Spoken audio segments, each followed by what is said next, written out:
La idea de ser un especialista en realidad parece que fuera un saber legitimado. Los estudios de género entraron en las universidades a mediados de la década del 90, entraron generando una resistencia muy fuerte al pensamiento tradicional y rápidamente fueron absorbidos por esas formas académicas tradicionales, dejaron de ser virulentos, dejaron de ser provocativos, comenzaron a generar un canon, para este tema están estas tres autoras, para aquel tema está...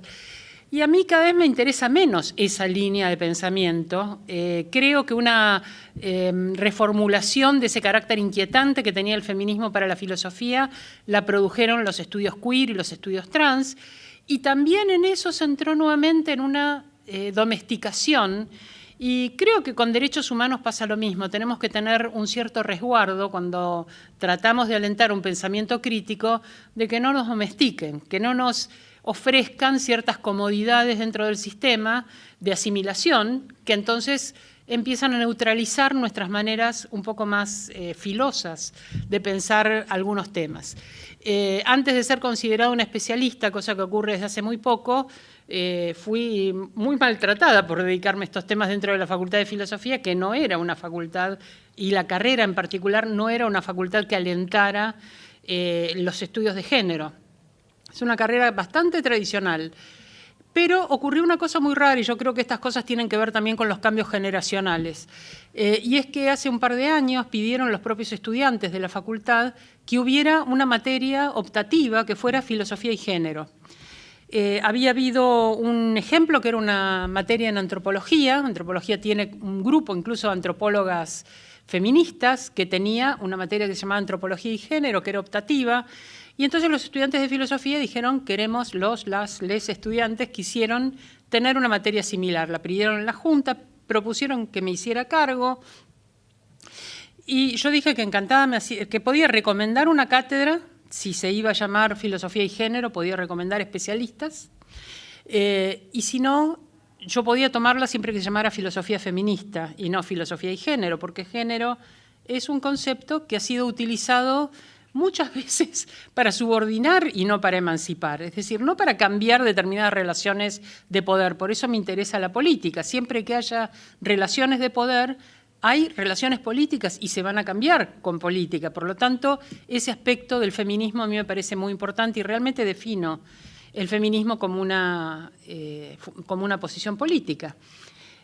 Cuando finalmente se dio la materia, se dio el año pasado y se está dando este año, y yo creo que eso fue algo muy renovador como punto de vista, y parte de lo que a mí me interesó, y por esto este título un poco largo, fue discutir con los cursantes y las cursantes el hecho de que cualquiera de las materias que estaban viendo en la facultad, yo enseño hace muchos años teoría del conocimiento allí, nociología se llama, cualquiera de las materias podía tener una perspectiva feminista. Ética, filosofía política, filosofía del derecho, epistemología, lógica, cualquiera de las materias podía tener una perspectiva feminista. Entonces estamos tratando de ver un poco ese panorama. Así que lo que voy a hacer hoy es mucho más breve, pero me gustaría, más que darles mucha información, producirles una cierta inquietud con esto. ¿Qué intentamos hacer las feministas? Las feministas, o las personas feministas, no me parece que sea hormonal el feminismo, dije es político, por lo tanto creo que cualquier persona que acepte tres enunciados la consideraría feminista. El primero es un enunciado descriptivo, y es considerar como un dato el hecho de que en casi todas las comunidades, en casi todos los espacios sociales, las mujeres están peor que los varones. Tomemos el que tomemos, vivienda, salud, educación, trabajo, cualquiera que tomemos, las mujeres están en una situación peor que los varones. Eso es fácil de demostrar porque es estadística. Sería difícil rechazar ese dato empírico. No obstante, hay gente que dice, no, pero si están igual, ya no necesitan nada, ¿para qué siguen molestando con esto del feminismo? Bueno, ahí están las estadísticas para decirnos que no. La de los organismos internacionales, las de la OIT, las de Naciones Unidas. Por decir una, que es simpática cuando discutimos con marxistas, si discutimos, la cuestión es de clase y no de género, no sé si se los han dicho, a veces es preferible que no sea cuando uno tiene una almohada abajo de la cabeza, porque surge una ira. La prioridad, las contradicciones principales. Bueno, podríamos tener una discusión exclusivamente de clase, considerando que el 98% de los medios de producción, incluyendo la tierra, están en manos de varones y solo el 2% en manos de mujeres. Cuando discutimos quién tiene la propiedad sobre los medios y quién vende su fuerza de trabajo, y cuando discutimos diversas formas de plusvalía, después vamos a hablar un poquito de eso, si podemos, tenemos que tomar en cuenta esa cuestión empírica de distribución de los medios de producción. También cuando discutimos otros temas, como por ejemplo, si la prostitución es trabajo, pero no sé si voy a poder entrar en ese debate, que es un debate hot, tendremos que dedicarle una reunión específica. Segunda afirmación, está mal que sea así, no es justo, es incorrecto que las mujeres estén sistemáticamente peor que los varones. Porque si yo tuviera una posición en la cual, como las que voy a contarles ahora, las mujeres son seres inferiores, es normal que estén peor, porque son incapaces, no es que no les permitamos acceder a las universidades, es que son incapaces de pensamiento racional teórico, por lo tanto, ¿qué irían a hacer a una universidad? Entonces, si yo tengo una explicación ontológica que me justifica esa inferioridad real, no voy a considerar que sea injusto. Considerar que es injusto no es descriptivo, es prescriptivo, es una posición ética, me dice no debería ser así. La tercera afirmación tiene que ver ni siquiera con lo descriptivo y lo prescriptivo, tiene que ver con el compromiso en una praxis. Cuando nosotros decimos que alguien es ecologista, por ejemplo, ¿basta con que considere que hay degradación del ambiente y diga que es incorrecto? ¿Y en su vida haga cualquier cosa? ¿O pediríamos además un compromiso vital con esa consideración de que es injusto o que está mal que haya una degradación del ambiente? Diríamos que alguien es ecologista si tiene una práctica cotidiana coherente con esa afirmación. En el feminismo es lo mismo. La práctica cotidiana no implica salir con un cartel, no implica adherir a eslogans, llevar remeritas, ir al Encuentro Nacional de Mujeres, afeitarse media cabeza, digamos, nada de las cosas que son lindas, pero que no es imprescindible. Y es que la praxis debe ser congruente con, si considero que es injusto que las mujeres estén sistemáticamente peor, la praxis debe ser congruente con no repetir esa situación, no proyectarla cotidianamente y, si es posible, revertirla, pero al menos no practicarla, no ser alguien más que practica la sistemática exclusión de las mujeres. Si es posible revertirla, con ese compromiso de praxis ya habría un gran cambio, y ese compromiso se puede ejercer en su casa, en la vida cotidiana, en las relaciones de pareja, en el trabajo, en el ocio, en la escritura, en el arte, en muchísimas otras cosas. Primera afirmación, las mujeres están peor. Segunda, eso está mal. Tercero, me comprometo a no, en mi vida cotidiana, no practicar esa sistemática exclusión y, si es posible, revertirla. ¿Quién está de acuerdo con esos tres enunciados? No te vi levantar la mano. Bueno, genial. Entonces ya empezamos con un acuerdo. Voy a empezar en la historia de la filosofía, que en general tiene influencia sobre nuestra cultura, que es la filosofía occidental, la que comienza en Grecia 4 siglos antes de Cristo, no porque no haya otro pensamiento, no porque no haya otras raíces del pensamiento filosófico, incluso más antiguas, por supuesto, que la filosofía griega, no porque no haya en la actualidad otras ramificaciones, otras consideraciones, sino porque es la que más ha influido en nuestra cultura, en parte por la conquista y la evangelización, que también nos trae ese núcleo de la filosofía, sobre todo de Aristóteles y Platón, a través de San Agustín, Santo Tomás, los padres de la Iglesia, y a través de las corrientes filosóficas europeas que tienen ese núcleo o ese origen. Entonces, podríamos encontrar, desde mi punto de vista, el núcleo más duro para todo lo que sea una cultura de los derechos humanos es naturalizar las jerarquías sociales. Si yo quiero decir que una cultura de los derechos humanos intenta proponer que los derechos se universalicen y que sean iguales para todos y que haya compromiso del Estado en garantizar esos derechos y todo lo que implica la cultura de los derechos humanos, Lo que iría en contra de esa idea es que hay sujetos que son inferiores por naturaleza, ¿no es verdad? Si yo considero que hay sujetos que son inferiores por naturaleza, no hay cultura de los derechos humanos posible, salvo para un pequeño conjunto de sujetos privilegiados. El feminismo se ocupó de eso. El feminismo es la posición política más radicalizada porque va al núcleo de cuál es la naturalización de esas jerarquías sociales, cómo se ha organizado la sociedad sistemáticamente naturalizando las relaciones de poder.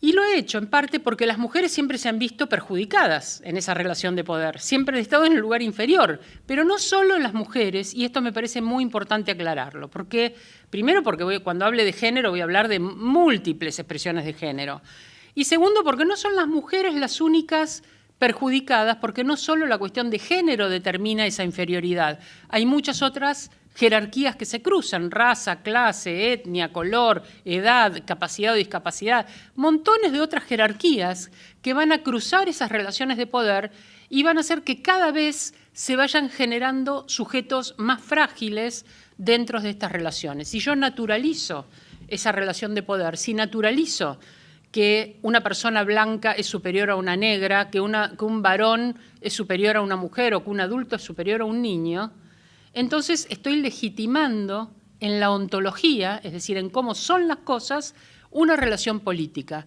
Estoy sacando del ser una relación hacia el deber ser. Este debe dominar porque es superior, mientras que el otro debe obedecer porque es inferior. Esto que parece una cosa loca fue dicho por Aristóteles en La Política, donde él dice, hay tres relaciones naturales que organizan la sociedad.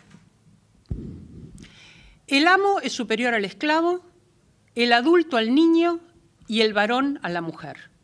En estas tres relaciones se funda el orden social, porque en la naturaleza de uno, esta es una palabra muy peligrosa cuando la usamos en política, en la naturaleza de uno está mandar y en la de otro obedecer.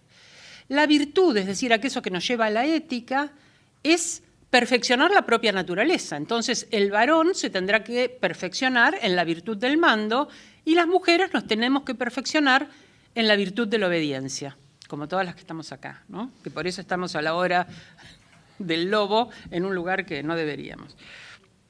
Entonces, por naturaleza, decíamos, implica que el que manda, el que esclaviza, no tiene ningún cargo moral por esclavizar, no se supone que está sometiendo a otro y esto podría implicar políticamente una carga moral, porque es una relación natural. Y el que está esclavizado no puede tener ninguna voluntad de emancipación, porque está en su naturaleza ser esclavo. Esto implica que cuando un hombre blanco se enfrenta con un hombre negro, el hombre blanco ve en el hombre negro a alguien que puede esclavizar. Y cuando un hombre negro se enfrenta con un hombre blanco, ve a alguien al que debe obedecer. Esa es la perversión de una relación natural. En la misma naturaleza se funda el hecho de que cuando un hombre ve a una mujer, ve a alguien inferior sexualmente disponible, de cuyo cuerpo puede disponer como una propiedad en sentido patrimonial. Y cuando una mujer ve a un varón, ve a alguien superior, a quien debe obedecer, porque la relación es de mando y obediencia. Estoy hablando de 400 años antes de Cristo. Perdieron su tren los machistas de hoy, pero estoy hablando de cómo era en el origen esa relación. Esta idea de la superioridad del amo sobre el esclavo, el adulto sobre el niño y el varón sobre la mujer, se funda en una relación que tiene que ver con las capacidades de los seres humanos. Hay cierta capacidad en el alma humana que para Aristóteles era un compuesto de razón y emoción y que para él los varones tenían más capacidad emocional, las mujeres, perdón, más capacidad racional. Qué lindo lapsus. Los varones tenían más capacidad racional, las mujeres más capacidad emocional, pero esa capacidad emocional de las mujeres era a expensas de la racionalidad, era como un vaso comunicante. Y esa capacidad de los varones es a expensas de su emocionalidad. Para que el varón pueda desarrollar su racionalidad debe controlar sus emociones, cosa que ocurre todavía en la educación sentimental y emocional de los varones, el control de las emociones. Lo masculino es controlar la emoción y no expresarla abiertamente. En las mujeres, al contrario, la emoción debe ser expresada porque se reserva para ella un espacio social en el cual esas emociones van a ser una herramienta importante, que son las relaciones de cuidado, amorosas, la crianza de los hijos, etc. Pero, como es una especie de vaso comunicante, tanta emocionalidad solo se logra a expensas de la racionalidad, con lo cual yo comienzo a definir instituciones en las que las mujeres están ausentes en general. Comienzo en la modernidad a definir ciertas instituciones y lo hago alrededor de ciertas condiciones humanas que supongo que las mujeres no tienen y ya no necesito aclarar que esos espacios no son para mujeres, porque las mujeres naturalmente están asignadas a funciones donde son otras las cualidades a desarrollar. Aristóteles creía que esta relación natural de poder justificaba el modo en que la sociedad se organizaba.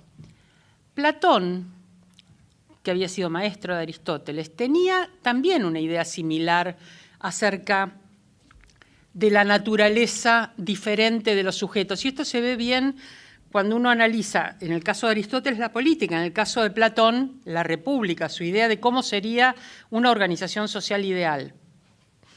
Y Aristóteles pensaba que había en los seres humanos tres almas. El alma racional, que era el alma que estaba alojada en la cabeza, había una espacialización, ¿no?, jerárquica. El alma racional estaba alojada en la cabeza y era la que regía la capacidad de contemplación, que era la capacidad para poder ver de manera directa las ideas, contemplar de manera directa las ideas y no dejarse llevar por las ilusiones empíricas del mundo cotidiano.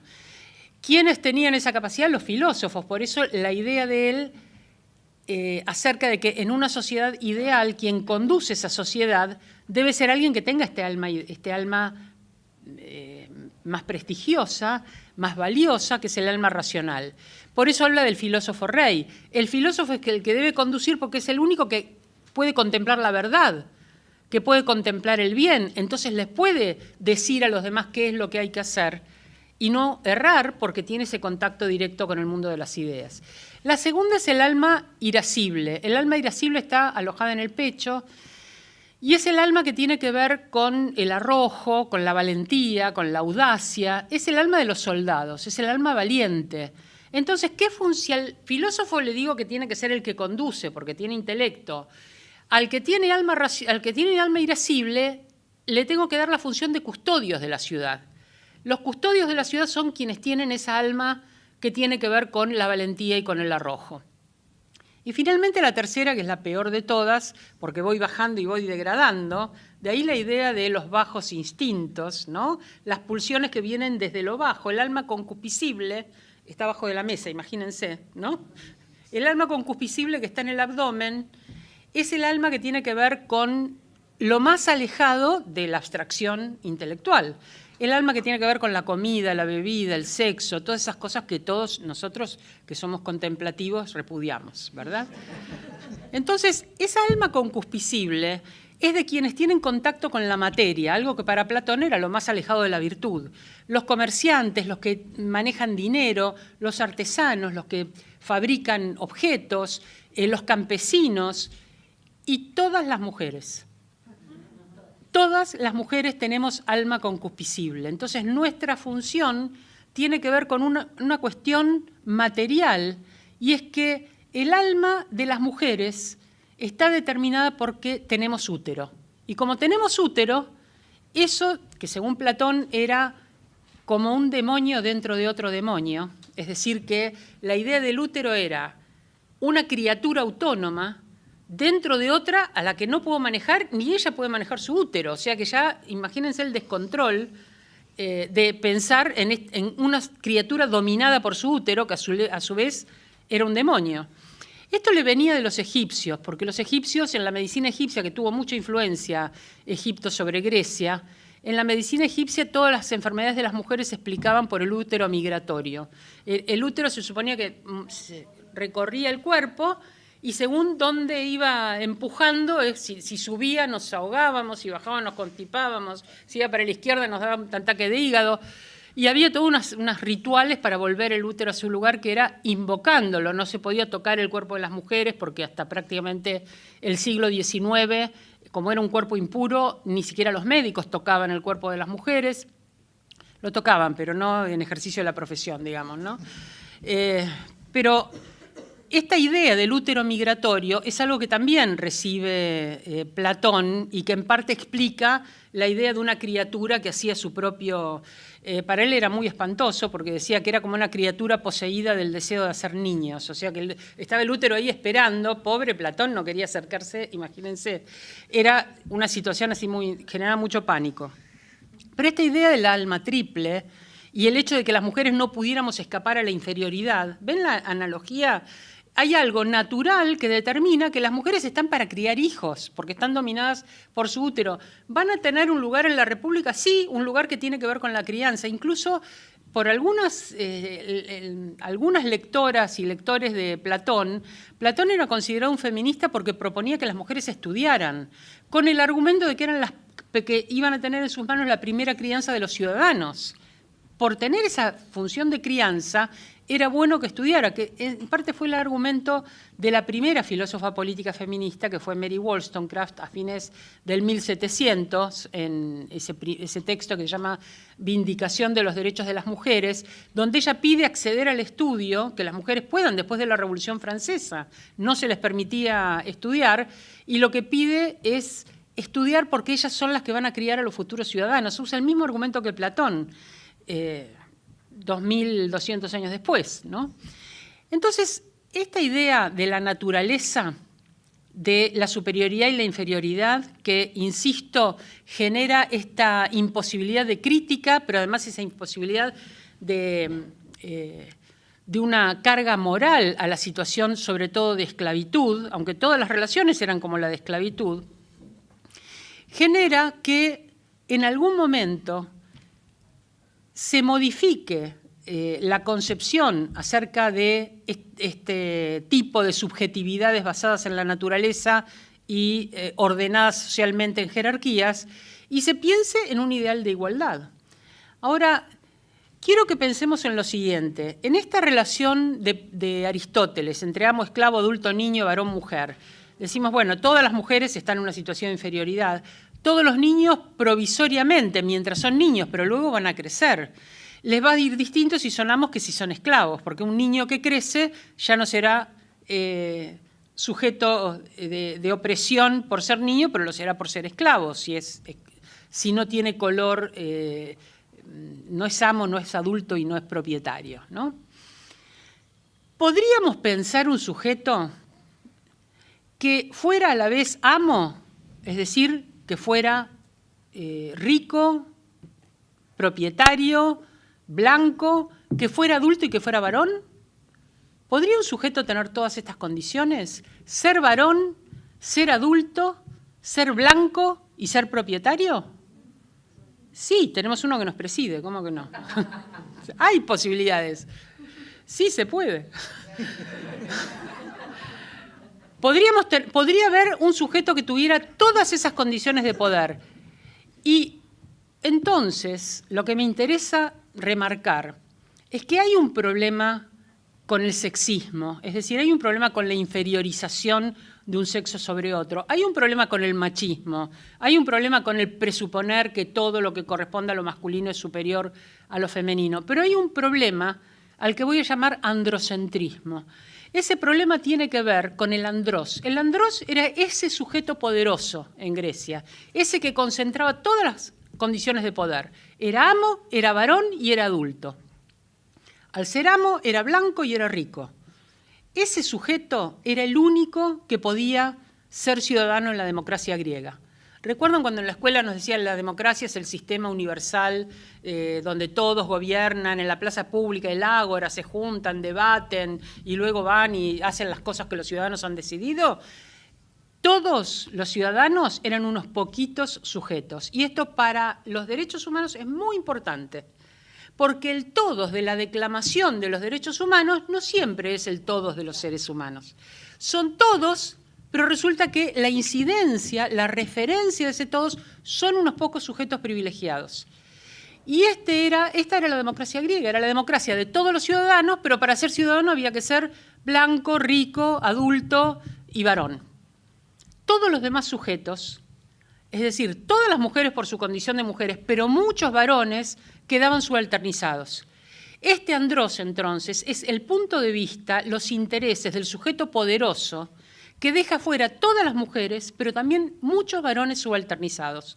Me interesa mucho que tengamos este concepto como un concepto interseccional, porque va a juntar cuestiones de sexo, de raza, de clase, de edad, etcétera, que lo pensemos como un concepto que nos explica muchísimas instituciones contemporáneas, que desde el feminismo es una manera, por un lado, de mostrar cuál es el núcleo de la exclusión, de la naturalización de la exclusión, y ese núcleo está en los cuerpos, ahora me quiero referir a eso, esa naturalización está en los cuerpos, señalar el núcleo de la exclusión, pero también abrir un orden de alianzas. El feminismo no es solamente una alianza entre mujeres, obviamente no todas las mujeres son feministas, pero aún entre quienes lo son, no es una alianza solo de mujeres, es una alianza de mujeres con otros grupos subalternizados de la misma manera que las mujeres, de la misma manera arbitraria y subordinados a ese androcentrismo, a ese dominio de un punto de vista que se hace pasar por el universal, pero que solo corresponde a unos pocos sujetos privilegiados. ¿Vamos bien hasta acá? ¿Era la clase de filosofía que esperaban? Bueno. Los cuerpos. Ahí hay un núcleo también, yo dije, el núcleo del feminismo, el núcleo fuerte político del feminismo es mostrar que las relaciones de poder están naturalizadas y que esa naturalización excluye a un montón de sujetos. Esta idea de hablar de la naturaleza es siempre una manera de fijar relaciones de poder, no discutir esas relaciones de poder. Y el problema es que esas identidades a las que se alude, el ser blanco, el ser esclavo, el ser niño, el ser mujer, están en los cuerpos. Y no podemos escapar a los cuerpos. Entonces, cuando las personas se encuentran leyéndose en clave de poder. No solo quien oprime, sino también el oprimido lee ese cuerpo como un cuerpo al que debe obedecer. Y esta me parece la parte más perversa, más perniciosa de naturalizar los lugares sociales en función de la naturaleza o de las corporalidades. Y lo vamos a ver, obviamente, en expresiones más contemporáneas con la construcción de ciudadanía de corporalidades diversas sexualmente, como el travestismo. La construcción de la ciudadanía travesti es salir de esa cárcel de pensar una persona travesti vista en el espacio público como un cuerpo disponible para la prostitución. Es interpretada de esa manera cuando es el lugar al que son condicionadas porque son excluidas de todo otro resto de espacios donde podrían tener otro tipo de vidas. Pero bueno, eso queda para el final. Entonces, en el androcentrismo, que es el concepto que me interesa que fijemos, en el androcentrismo lo que se representa no es solo el sexismo, es clasismo, es etnocentrismo, es adultocentrismo. Todos esos aspectos se expresan en la idea del andros. Muchas relaciones de poder que subalternizan o subordinan a todas las mujeres y a muchos otros sujetos por otras condiciones que no son solamente el género. Cuando en la... Bueno, y otra cosa más quiero decir. ¿Vos tenés un reloj o algo? No, vos seguís. Yo sigo. Me tiene que traer una onda como los mapuches, así me tiran un piedrazo y... Bueno. Otra cosa quiero decir. Aristóteles, entre otras cosas, que deja fijadas para la posteridad, para prácticamente 2000 años de historia de la filosofía, es la relación entre el pensamiento, el lenguaje y la realidad. Para Aristóteles, el pensamiento, el lenguaje y la realidad tenían la misma estructura, las mismas categorías. Quiere decir que la lógica, aquellas reglas con las cuales pienso, se expresan en un lenguaje que tiene la misma estructura y expresan en ese lenguaje la estructura del mundo. Va a haber verdad cuando lo que digo es adecuado con lo que hay y va a haber falsedad cuando lo que digo no es como lo que hay. La idea de verdad o falsedad es la adecuación entre el lenguaje y la realidad. Una relación que se llama semántica dentro de la filosofía del lenguaje, ¿no? Entonces, para Aristóteles la estructura es la misma, la de la lógica, o sea, el pensamiento, el lenguaje y la realidad. Esto implica, él hace una primera sistematización muy importante y prácticamente hasta mediados del siglo XX fue la lógica prevaleciente. Él hace una sistematización de la lógica, que es la teoría del silogismo, que habrán visto en la escuela, ¿no? Cuando él hace esa sistematización de la lógica, no solo está sistematizando el modo de la estructura del pensamiento y distinguiendo el pensamiento correcto del incorrecto. Está diciendo cómo se argumenta, de qué manera se habla de modo correcto, cómo nos referimos al mundo, y está hablando de la misma estructura del mundo. Él basa la lógica en 3 principios. Los voy a hacer retornar a la adolescencia. Es un viaje esto. El principio de identidad, que dice A es A. El principio de no contradicción, que dice no puede ser a la vez A y no A. Y el principio de tercero excluido, que dice es A o no A y no hay una tercera posibilidad. Esos principios, que son principios lógicos que parecen obvios cuando uno los lee, ¿no? Principio de identidad, de no contradicción y de tercero excluido, vamos a volver sobre ellos cuando discutamos la dicotomía sexual, cuando discutamos cómo se interpretan los cuerpos, porque esos principios pasan de la lógica a la ontología. Nos van a decir que si hay un principio de identidad A es igual a A, entonces yo puedo interpretar la realidad diciendo que esa realidad no va a mutar. Si hay un principio de no contradicción y un principio de tercero excluido, me van a fijar una de las características de la dicotomía, después lo voy a explicar un poquito mejor, que es la condición exhaustiva de la dicotomía sexual, exhaustiva porque me dice, acá hay un problema y es el problema de la interpretación de la dicotomía, no es que esté mal la lógica, está mal cómo interpreto la realidad en función de esa contradicción lógica. Cuando pienso dicotómicamente la sexualidad, no pienso alguien puede ser varón o no varón y no hay una tercera posibilidad, sino que pienso que el único modo de ser no varón es ser mujer. Por eso lo pienso dicotómicamente. Miro un cuerpo y digo, es varón, por lo tanto es no mujer. Miro un cuerpo de mujer y digo, es mujer, por lo tanto es no varón. Y no considero que haya ninguna otra posibilidad para los cuerpos.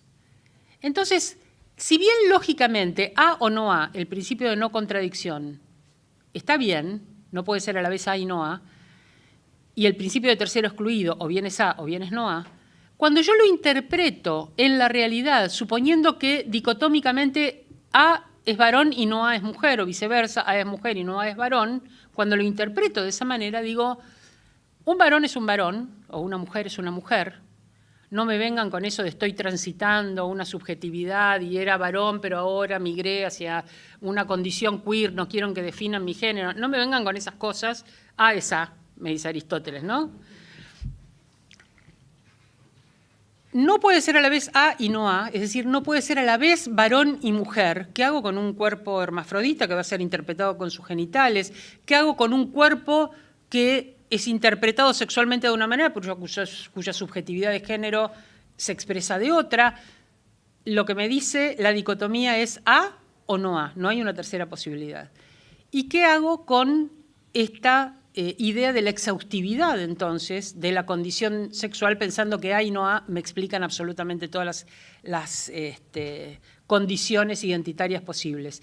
Esa lógica, a la vez lógica y ontológica, esos principios a la vez lógicos y ontológicos, esos principios que me dicen cómo pienso, pero también cómo es el mundo, esa doble condición lógica y ontológica recién se rompe con la lógica moderna a mediados del siglo XX, o digamos en el primer tercio del siglo XX, se rompe la ilusión de que ese lenguaje solo me describe un modo de ser del mundo, y se puede separar la forma lógica, que puede ser interpretada por muchos mundos posibles, por muchas interpretaciones posibles. Aparece la idea de los sistemas axiomáticos. Un sistema axiomático es una formalidad, pero puede ser interpretada de muchas maneras. Esto habría que explicarse a los economistas que creen que si axiomatizaron la economía, explicaron que la ley de la oferta y la demanda es el único modo de explicar la economía. El mundo es así. Eso tiene 2.500 años y ya hace un par de siglos que podríamos decir que podemos mirarlo de otra manera.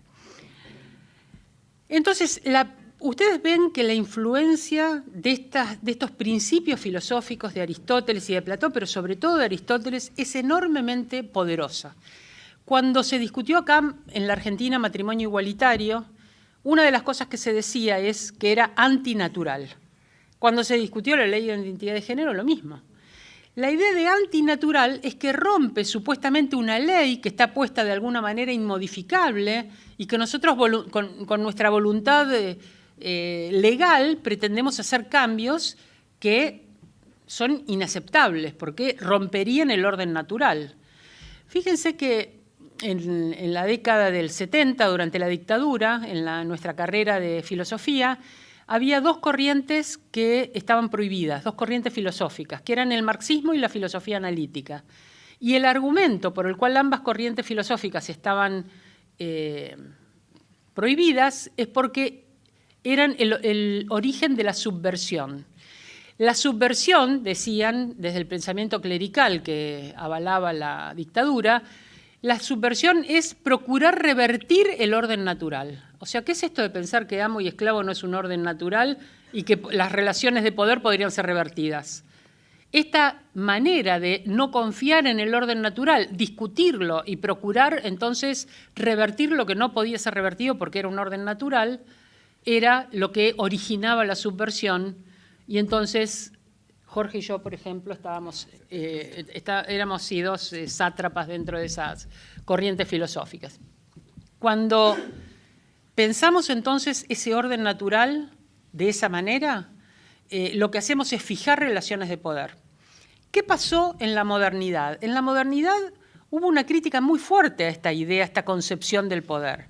Y esa crítica dio con dos revoluciones que fueron muy importantes, la Revolución Industrial y la Revolución Francesa. Miren que di un salto de 400 años antes de Cristo al 1700.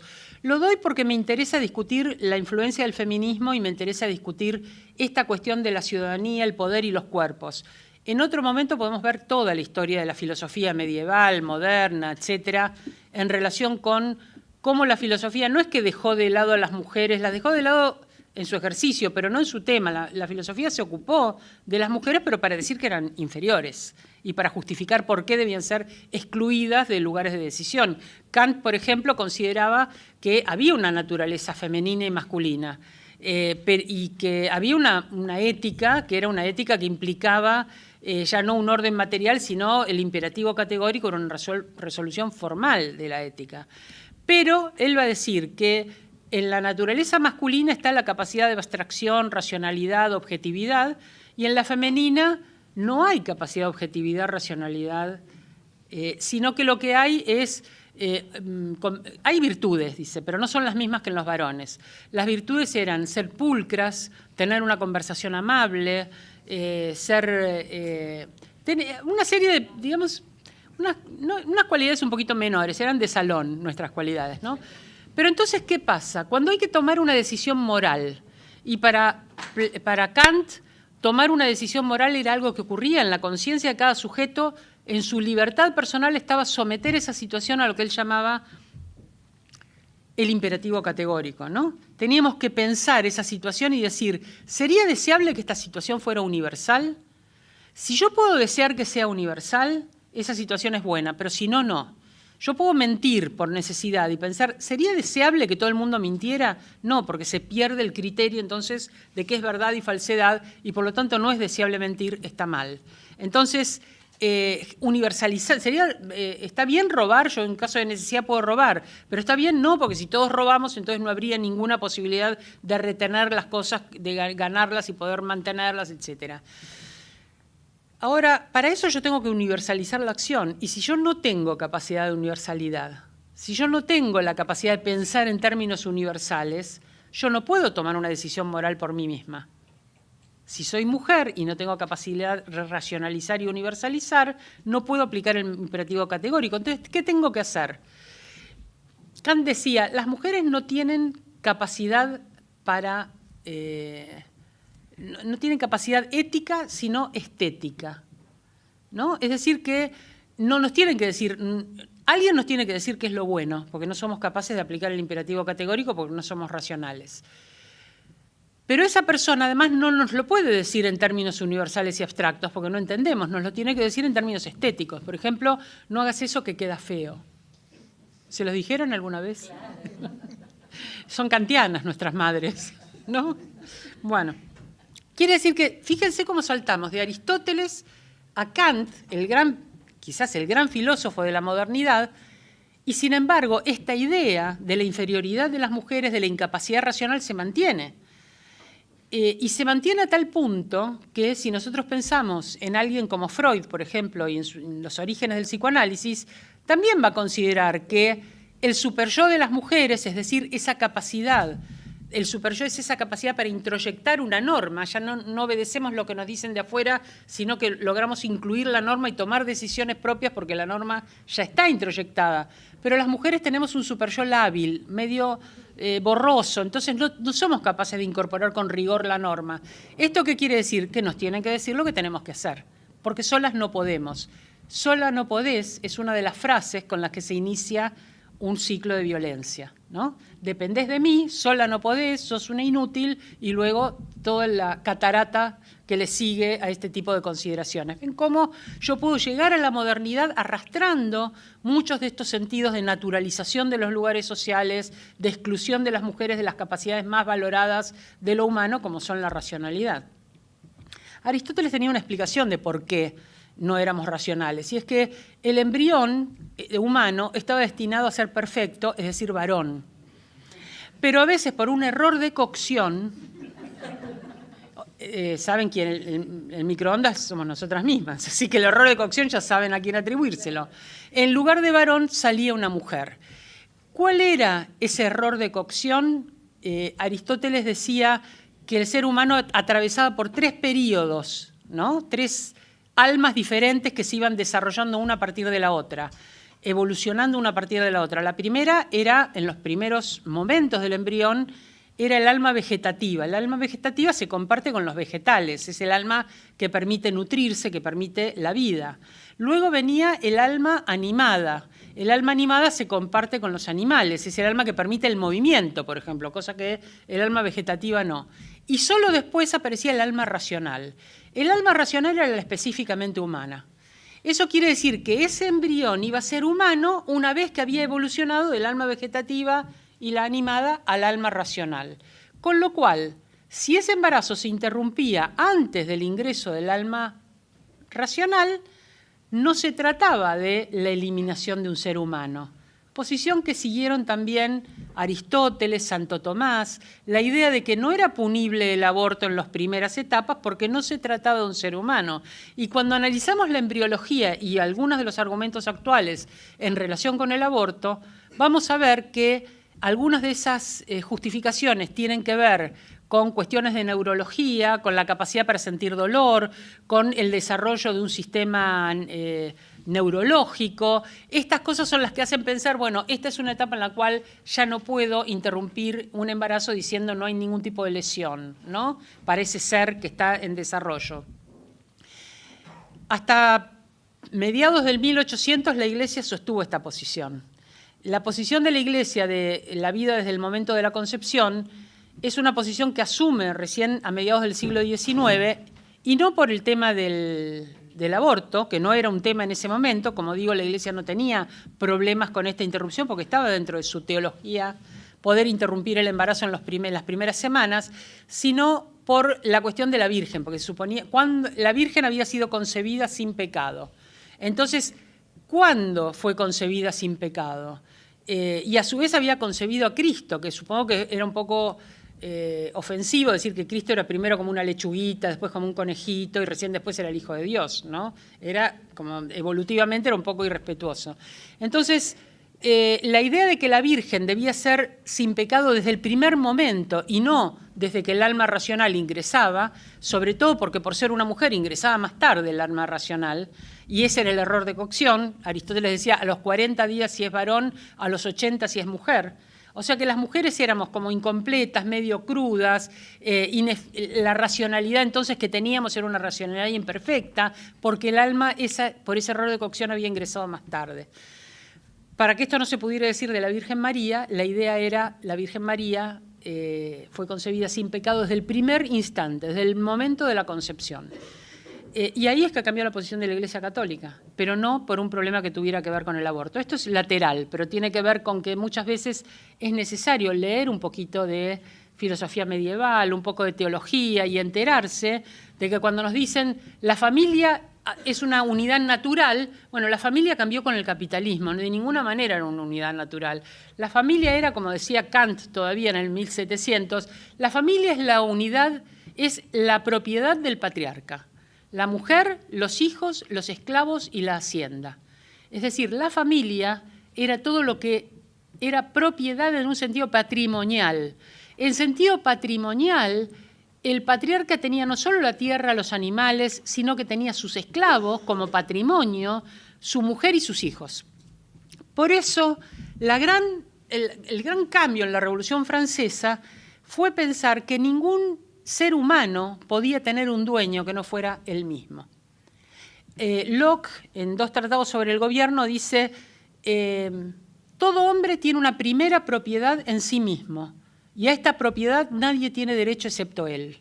Es decir, no hay esclavitud posible. La propiedad de un hombre, la primera propiedad de un hombre es él mismo, su propio cuerpo. Él mismo es propietario de su humanidad. No puede haber alguien propietario de un esclavo. Era una idea en contra de la esclavitud. Uno de los trucos del feminismo es hacer un test de cambio de sexo, ¿no? Para ver si una expresión es genuinamente universal, porque podemos decir que, pero John Locke, calculemos, ¿no? Mediados del 1600, cuando John Locke decía esto, quería decir cualquier sujeto en la humanidad o quería decir los varones. Hombre, como nos dice la Real Academia Española, ¿no? Cuando decimos hombre, ¿estamos hablando de lo universal de lo humano o estamos hablando solo de los varones? Y nos dicen, no, estamos hablando de lo universal de lo humano, ¿no? Yo lo llamo el Tribunal de la Inquisición de la Lengua, ¿no? Por sus actitudes así siempre tan predispuestas a la apertura. Cuando Locke decía todo hombre tiene una primera propiedad en su propio cuerpo y en sí mismo, y a esta propiedad nadie tiene derecho excepto él, si nosotros sacamos hombre y ponemos mujer, 400 o 500 años después, ¿no? Y decimos toda mujer tiene una primera propiedad en sí misma y en su cuerpo, y esta propiedad nadie tiene derecho excepto ella. ¿Cómo les suena? ¿Les suena como algo que se cumplió hace 500 años o que está pendiente de ser cumplido? Está pendiente. Entonces, cuando hablamos de esclavitud, estamos hablando de un solo tipo de relación de apropiación, de relación patrimonial. ¿Por qué pasó eso? Porque en la modernidad hay una división muy fuerte entre lo público y lo privado. Lo que se va a discutir es lo público. Y yo dije, hubo una revolución previa que fue la revolución industrial. ¿Cuál es el valor de la revolución industrial? Que va a cambiar la relación de esclavitud por el contrato laboral. Hay un primer contrato que es el contrato laboral. ¿Qué va a decir? Va a decir que el dueño de los medios de producción puede contratar la fuerza de trabajo de un sujeto que libremente hace ese contrato y pactan un salario, ¿no? Entonces ya no hay esclavitud, hay trabajo asalariado. Hay un misterio que es peor que los teologales, que es por qué algunos son dueños de los medios de producción. ¿De dónde salió esa primera propiedad, ¿no? Esa naturalización de la primera propiedad. Pero esta naturalización de la primera propiedad es un aspecto muy fuerte de esta modernidad y de este contrato, de este primer contrato laboral. Y hay un contrato social. El contrato social que tiene que ver con la Revolución Francesa va a decir que, como decía el primer artículo de la Revolución Francesa, del Tratado de Derechos Humanos, de la Declaración de Derechos Humanos, todos los hombres nacen libres e iguales y tienen los mismos derechos. Es una frase que nos parece de sentido común, ¿no? Sin embargo, fíjense si lo pensamos en esa tradición que llevaba 2000 años. Todos los hombres nacen libres quiere decir que no hay esclavitud natural. Antes decíamos que la naturaleza de un sujeto hacía que fuera amo o esclavo. Ahora decimos que todos nacen libres. Que nacen iguales quiere decir que no hay jerarquías naturales, es decir, que no hay ningún sujeto superior a otro. Y que tienen los mismos derechos quiere decir que todos tienen ciudadanía plena. Imagínense, todos los hombres nacen libres, no hay esclavitud, no hay jerarquías y todos pueden ejercer sus derechos. Este era el ideal de la Revolución Francesa y es el que figura también en la Declaración de Derechos Humanos del año 48, ¿no? en la Declaración Universal. Ahora, ¿qué pasó? ¿Esto ocurrió en la modernidad? Pasó que para ser ciudadano, es decir, para caer bajo esa identidad de todos los que nacen libres, iguales y tienen los mismos derechos, había que hacer un momento fundacional que era el contrato social. ¿En qué consistía el contrato social? Consistía en reconocer al otro como un par, como un sujeto con derechos, y en acordar con el otro el respeto por esos derechos. Un derecho muy importante era el derecho a la vida o a la integridad corporal, y otro derecho muy importante, y se turnan a ver cuál es primero y cuál después, es el derecho de propiedad. Es decir, el pacto social fundamentalmente iba a legitimar el derecho de propiedad. ¿De qué manera? Diciendo, yo respeto tu propiedad a cambio de que respetes la mía. Yo no me voy a apropiar de tus bienes a cambio de que vos no te apropies de los míos. Y era un primer pacto. No nos vamos a agredir, no nos vamos a matar y nos vamos a respetar la propiedad. Ahora, para que este pacto tuviera sentido, en primer lugar, estaba hecho en términos de derechos universales y abstractos. Por lo tanto, para hacer el pacto, que era un contrato, tenía que ser un sujeto capaz de comprender derechos universales y abstractos. ¿Y qué estuvimos diciendo sobre la capacidad de universalidad, abstracción, racionalidad? Había sujetos que no tenían esas capacidades. Las mujeres no podían acordar el contrato social, porque no tenían capacidad de universalización, abstracción. Entonces, ese todos de los derechos excluía a la mitad de la humanidad, que eran las mujeres.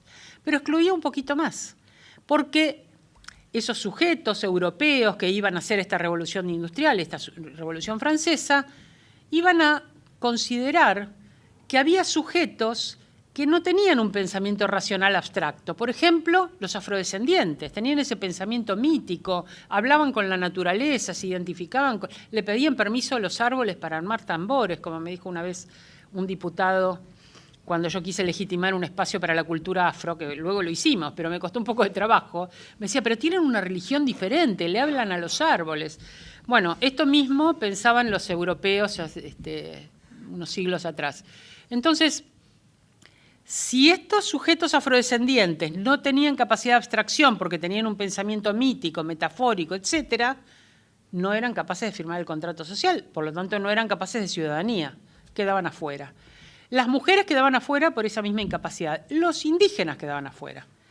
Había ocurrido la conquista, pero esos sujetos no eran reconocidos como sujetos con una capacidad de abstracción y de universalidad. Por lo tanto, no eran pares en este contrato social. Y los niños tampoco, porque no tenían madurez. ¿Quién puede firmar un contrato? ¿Puede firmar un contrato una persona que no lo comprenda? ¿Porque tiene una discapacidad mental o porque tiene un padecimiento mental? No puede. ¿Una persona que es menor de edad puede firmar un contrato? No, no puede. Entonces, la idea era que estos sujetos eran como menores de edad perpetuos, nunca accedían a la autonomía porque no tenían esas capacidades intelectuales.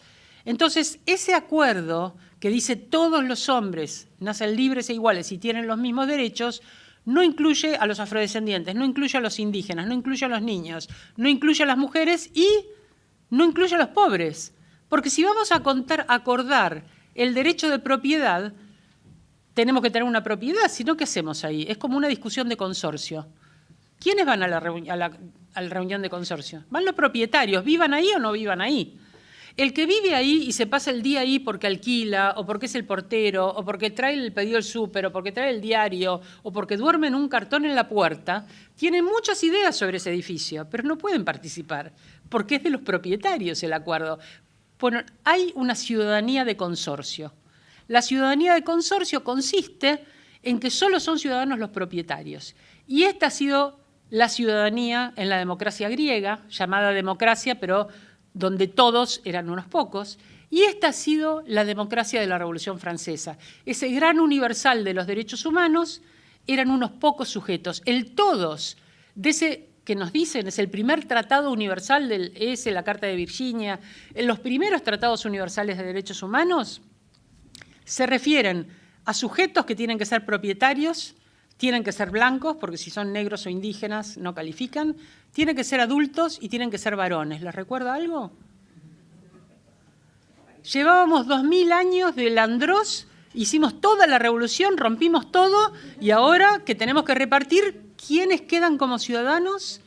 exactamente los mismos sujetos. Si nosotros hacemos la analogía con la cultura de los derechos humanos posterior a la Segunda Guerra Mundial, con ese tratado también universal de derechos humanos, ¿por qué si hay un tratado universal de derechos humanos en los años 40, después en los años 70 tenemos que recordar que las mujeres también son seres humanos y hacer una convención para la eliminación de todas las formas de discriminación contra la mujer? ¿Por qué tenemos que hacer una convención por los derechos del niño? ¿Es que los niños no entraban en el Universal de Derechos Humanos? ¿Por qué tenemos que empezar a pensar que los pueblos africanos, los afrodescendientes, los migrantes, los discapacitados y ahora las personas de adultos mayores, tercera edad, no sé cómo se llama, donde voy a ingresar dentro de poco?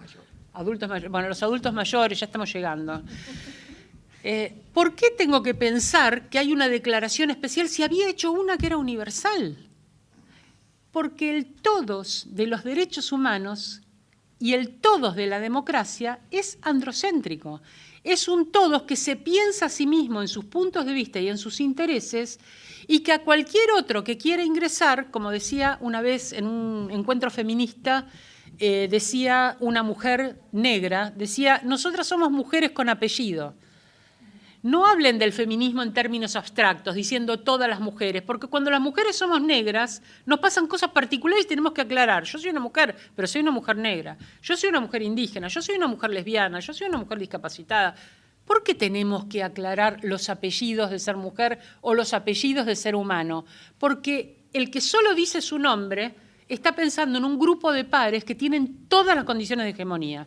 Ese es el punto de vista androcéntrico. Por eso me parece muy importante que la filosofía política feminista ha ido al núcleo de cómo se legitimaron formas de poder a lo largo de la historia que por condiciones portadas por los cuerpos se atribuyen a la naturaleza y determinan la naturalización de lugares sociales y la exclusión de ciertos sujetos. Y acá voy a hacer entrar, hablé de ontología, hablé de política, voy a hacer entrar la epistemología, porque una de las cosas muy importantes dentro de la modernidad es el surgimiento de la ciencia moderna. ¿Y la ciencia moderna qué va a decir? Va a decir, bueno, la ciencia no debe ser dogmática, no debe ser... La ciencia se estudiaba en los lugares de clausura de los sacerdotes. ¿Cómo se llaman esos lugares? Claustros, no, los monasterios, en los monasterios. En los monasterios se estudiaba el latín, por supuesto, que era la lengua franca, no el inglés como ahora, que es otro monasterio, pero no sé si vamos a llegar a hablar de eso. Pero el latín y la cultura científica, religiosa, política, jurídica, todo eso, todo ese saber se desarrollaba en los monasterios. Cuando el poder de la Iglesia se resquebraja, cuando la ciencia adquiere autonomía como algo opuesto a la religión dogmática, y la ciencia se piensa como un saber construido colectivamente, nos van a decir, hay ciertas condiciones que tiene que cumplir el sujeto de la ciencia. Ese sujeto de la ciencia va a tener un saber que es el más confiable posible, pero es el más alto saber al que un ser humano puede acceder, porque va a estar probado. Ya dejamos de confiar en el ojo de Dios, que nos dice cómo son las cosas y nosotros solo obedecemos. No tenemos ninguno de nosotros un ojo omnisciente, por lo tanto tenemos que crear la mayor confianza posible en la construcción de ese conocimiento. ¿Y qué nos va a decir? Nos va a decir, el conocimiento debe ser racional, porque las emociones son idiosincráticas, variadas, nos vuelven locos, las pasiones nos toman, ¿no? La idea de pasividad con respecto a las emociones es un aspecto muy fuerte. Por lo tanto, el conocimiento debe ser racional, es algo que puede ser probado y que puede ser legitimado. Debe ser objetivo, porque si es subjetivo, nuevamente, el sujeto se está poniendo en juego y la idea acá es asemejarse lo más posible al ojo de Dios. ¿Cómo lo hacemos? Neutralizando nuestra subjetividad y describiendo con el mayor desapego posible. ¿Alguien hizo acá alguna formación científica? Porque esto es, en general, lo que se da como indicación de cómo debe ser la ciencia. La ciencia es desapegada, separada de su objeto, objetiva, debe describir lo que ve sin involucrarse, sin preferencias, sin tendencias personales. Debe ser explicitada en lenguaje literal, porque cualquier metáfora puede ser interpretada de maneras variadas, entonces cuanto más literal el lenguaje, mejor. La idea es que ese ojo que ve y describe la naturaleza sea intercambiable por cualquier otro. Es decir, que si yo como sujeto de la ciencia describo un hecho, cualquier otro en mi lugar tendría que poder ver lo mismo. Lo tengo que describir de manera tal que otro pueda revisar ese saber, ponerlo a prueba y encontrar lo mismo que encontré yo. ¿Cómo se legitima entonces? Intersubjetivamente. Lo que hago es, entre todos los sujetos de una comunidad científica, legitiman colectivamente un punto de vista que desde el punto de vista de cada uno podría ser errado, pero que cuando todos lo ponen a prueba y lo aceptan, es algo instituido dentro de la ciencia. Y acá empiezan los problemas, porque esa ciencia experimental de la modernidad fue desarrollada ya no en los conventos, sino en las universidades. Primera resolución de las universidades, acá no entran mujeres. ¿Por qué no entran mujeres? Porque no son capaces de pensamiento racional y abstracto. Me lo decía Aristóteles y me lo confirma la nueva ciencia experimental. La craneología va a decir que los cráneos de las mujeres son más pequeños de los varones. Y como el tamaño importa mucho, un cráneo grande es mejor. Y por lo tanto, vamos a dejar entrar a los de cráneo grande. El peso y la medida era fundamental en la ciencia experimental. Se comienzan a pesar y medir los cerebros, y los cerebros de las mujeres eran más pequeños. Hoy se interpretaría según la cantidad de redes neuronales, no según el peso y el tamaño. De hecho, cuando murió Einstein, parece que había mucha desesperación por ver el cerebro, y cuando vieron que eran un poco pequeñitos se quedaron desilusionados los científicos. Pero la inteligencia de Einstein no estaba en el tamaño de su cerebro, ¿no? Entonces, la idea del cerebro, la craneología, que era la ciencia del momento, y después otras explicaciones. La lateralización cerebral, el hecho de que un hemisferio tenía funciones y otro tenía otras, y en las mujeres estaba uno más desarrollado, que era el emocional, y en los varones el más desarrollado era el racional. Es decir, empezaron a haber explicaciones de por qué las mujeres no podían acceder a esas instituciones de producción del saber. Pero no solo las mujeres. Esta idea de los cráneos y los cerebros también afectaba a los afrodescendientes, también afectaba a los indígenas.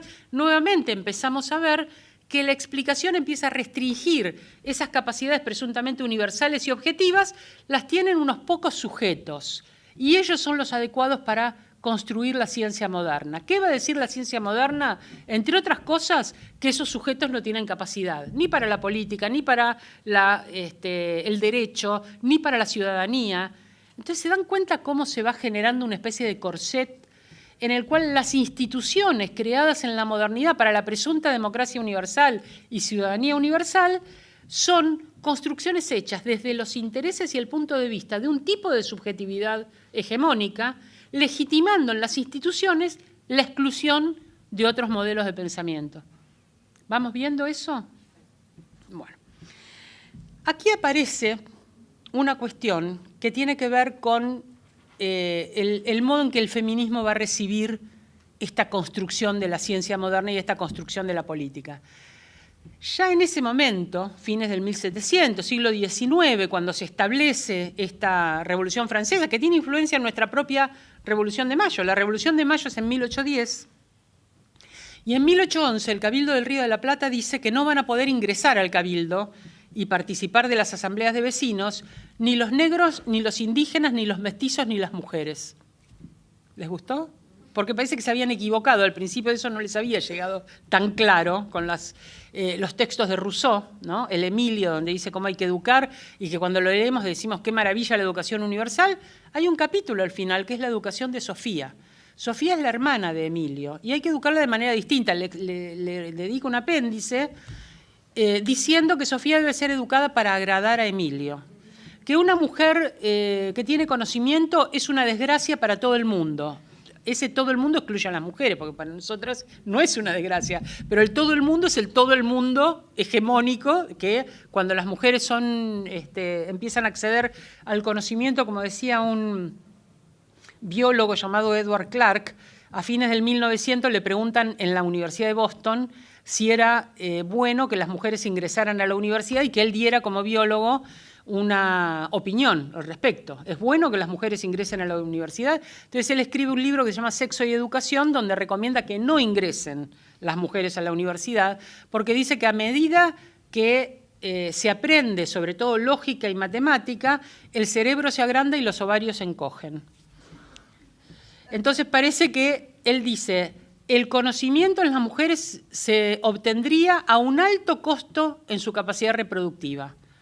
Es interesante, y nuestra función es reproductiva, es interesante que esta cuestión de la capacidad reproductiva, porque en las estadísticas actuales, a mayor nivel de educación, menor cantidad de hijos. Así que, quién sabe. A lo mejor. ¿Qué pasó en la modernidad? Las feministas, en ese momento ya, en 1700, como dije, Mary Wollstonecraft y también Olympe de Gouges. Olympe de Gouges había sido una revolucionaria francesa que cuando ven que ellas habían peleado en la revolución, triunfa la revolución y no tenían prohibido el ingreso a las asambleas, así como acá, después en el Cabildo, las mujeres, entonces comienzan a armar lo que llaman clubes de quejas. A los varones les encantaba. Ellas se juntaban en el club de quejas, juntaban todas las quejas, las escribían y se las daban a los varones para que las trataran, ya que ellas no podían entrar en las asambleas. Entonces los varones declararon el estado de sitio, más de 3 mujeres se las llevaban presas cuando estaban en el ámbito público solas. Bueno, digamos que no se favoreció la participación de las mujeres. Por otro lado, había esa división tan tajante entre lo público y lo privado que decía el ámbito público es para los varones, el privado para las mujeres. Y en ese ámbito público rige el Estado, es decir, el Estado va a garantizar que una de esas formas naturales de poder, que es el fin de la esclavitud, no se vuelva a implementar. Va a garantizar el contrato laboral, supuestamente el Estado. Mientras que las mujeres en el ámbito privado van a sentir la vigencia de otras 2 relaciones de poder que quedan naturalizadas en la estructura de la familia. La familia ya no era la propiedad del patriarca, la mujer, los hijos, los esclavos y la hacienda, la familia pasa a ser la familia nuclear, porque la producción se va a dar en la fábrica, en el espacio público, con los obreros. Entonces ya no eran necesarios los esclavos. Lo que había era un varón, una mujer y sus hijos. Esa familia nuclear es producto de ese surgimiento del Estado moderno y del surgimiento del sistema capitalista. Por eso digo que la idea de que puede haber otros órdenes familiares, como surge a partir de la ley de matrimonio igualitario, y esa oposición diciendo que la familia es una unidad natural, de ninguna manera es una unidad natural, es bastante joven en términos de humanidad y no ha sido la estructura que la Iglesia apoyó durante mucho tiempo porque 1/3 del diezmo era para ellos, o sea que de otra manera todo bueno, no me tengo que pasar de jacobina porque esto queda grabado para la posteridad. Pero yo creo que el artículo 2 de la Constitución hay que volarlo y que nadie tiene por qué subsidiar la Iglesia, pero bueno, eso es una opinión. Dentro, entonces, del ámbito público, la institución es el Estado. Dentro del privado es la familia como una institución que queda en el lado de la naturaleza. En el ámbito público va a estar el trabajo productivo. Y en el ámbito privado también va a haber trabajo, el trabajo reproductivo. Pero ¿qué va a pasar con el trabajo reproductivo? El trabajo productivo es asalariado y el trabajo reproductivo no es asalariado. Ahora, ¿en qué consiste el trabajo reproductivo? Porque parte de este efecto de dividir lo público y lo privado es que para los varones va a quedar en el ámbito de lo público, para las mujeres el ámbito de lo privado. Nosotras vamos a tener a nuestro cargo el trabajo reproductivo. ¿Por qué lo tenemos a cargo? Porque somos capaces de reproducir, porque tenemos útero, como decía Platón, tenemos ese demonio dentro de otro demonio, y por lo tanto tenemos capacidad biológica para reproducir. Entonces, la reproducción biológica va a ser una parte de este trabajo reproductivo, pero no es solo la reproducción biológica. Nace un niño, una niña, y hay un primer periodo de crianza que también está a cargo de la madre. Ese periodo también es reproductivo, pero es de reproducción social. Educamos a nuestros niños y a nuestras niñas según los roles que supuestamente van a cumplir en la sociedad. Los educamos diferencialmente. Le decimos al nene que no llore y a la nena que no pegue. Le decimos dejamos que él se desplace físicamente y en ella controlamos los movimientos. Le hacemos a él juegos de rol que tienen que ver con jugar con camiones, con armas, y las niñas con escobitas y con muñecas, porque esperamos que esa primera socialización los prepare para lo que van a hacer. Imitan a su papá y su mamá, hacen ese tipo de réplicas y por lo tanto reproducen las relaciones de poder en la sociedad. Esa reproducción, ese trabajo reproductivo social también está a cargo de mujeres. Reproducción biológica, reproducción social. Y después la peor de todas, la reproducción de la fuerza de trabajo. Porque dijimos, el dueño de los medios de producción contrata a un obrero. Ahora, el dueño de los medios de producción tiene las máquinas, porque todo esto es efecto de la revolución industrial. Su máquina Si se rompe, la tiene que arreglar, si se le acaba el combustible, la tiene que alimentar, si se ensucia, la tiene que limpiar. Su obrero le extrae toda la energía y lo manda hecho pomada a su casa, y en su casa, ese señor que salió con la ropa limpia, alimentado, con energía y con un poco de autoestima, va a volver desarmado y alguien lo va a alimentar, le va a limpiar la ropa, le va a restaurar su autoridad. ¿Quién es esa persona que va a hacer todo eso? La mujer. La mujer le cuesta menos al dueño de los medios de producción que una máquina. No le cuesta nada. Él en la máquina tiene que invertir, en el obrero no, porque las mujeres hacemos eso gratuitamente. ¿Por qué lo hacemos? Muy bien, me gusta esa respuesta. Esa es la construcción moderna. El amor conyugal y el amor maternal se expresan a través de la tarea doméstica. El amor, como dice el refrán en el campo, en la camisa del gaucho se ve el amor de la china, ¿no? El señor que anda todo desaliñado y dicen, uy, pues este no lo cuida nadie. El tipo que se llevó al trabajo un sándwich penoso y pobre, ¿no? No tiene la viandita monona que le prepara... El niño que anda con piojos o que no tiene el moño, la trencita con el moño bien hecho, todo eso es pensado como un abandono de una función natural que tienen las mujeres, que es la función de cuidado. Y hay una construcción de ese ideal de que lo que rige esa situación donde alguien trabaja gratuitamente en beneficio de otros, y el otros es plural, no debe recibir un salario, porque es la construcción de un ideal de amor maternal y conyugal que se expresa de esa manera. Esos son los mandatos. Supongamos que no hacemos esa tarea, o bien porque nosotras mismas trabajamos, porque la reproducción de la fuerza de trabajo de los varones la hacemos las mujeres, pero la reproducción de la fuerza de trabajo de las mujeres, ¿quién la hace? Si cuando dejamos la cama deshecha a la mañana, volvemos y está ahí, ¿no? Dejamos los platos volvemos y están ahí. Entonces, esto no es que nunca se vio en la historia. Engels, en El origen de la familia, la propiedad privada y el Estado, dice: el primer lugar de explotación es el hogar y allí las mujeres sufren una doble plusvalía. Es muy importante darse cuenta que en esa estructura en la cual las mujeres son depositarias de la reproducción de la fuerza de trabajo, quien se beneficia en lo inmediato, obviamente, es el señor que se puede tirar a mirar con el control remoto y no tiene que hacer las tareas. Ahora, ¿es el depositario de nuestra furia? Hay que transformar esa furia en una furia eficaz. Si nosotros damos un subsidio a una mujer para que se quede en su casa cuidando a los hijos y haciendo las tareas domésticas, ¿estoy resolviendo la desigualdad de género? Estoy subsidiando en realidad a quien puede seguir contando gratuitamente con la reproducción de la fuerza de trabajo, incluso invirtiendo dinero público en que se continúe esa relación de poder en la cual alguien puede hacer a ese sujeto, mujer, objeto de una doble plusvalía, de una triple plusvalía, diría, ¿no? Porque está también la plusvalía emocional.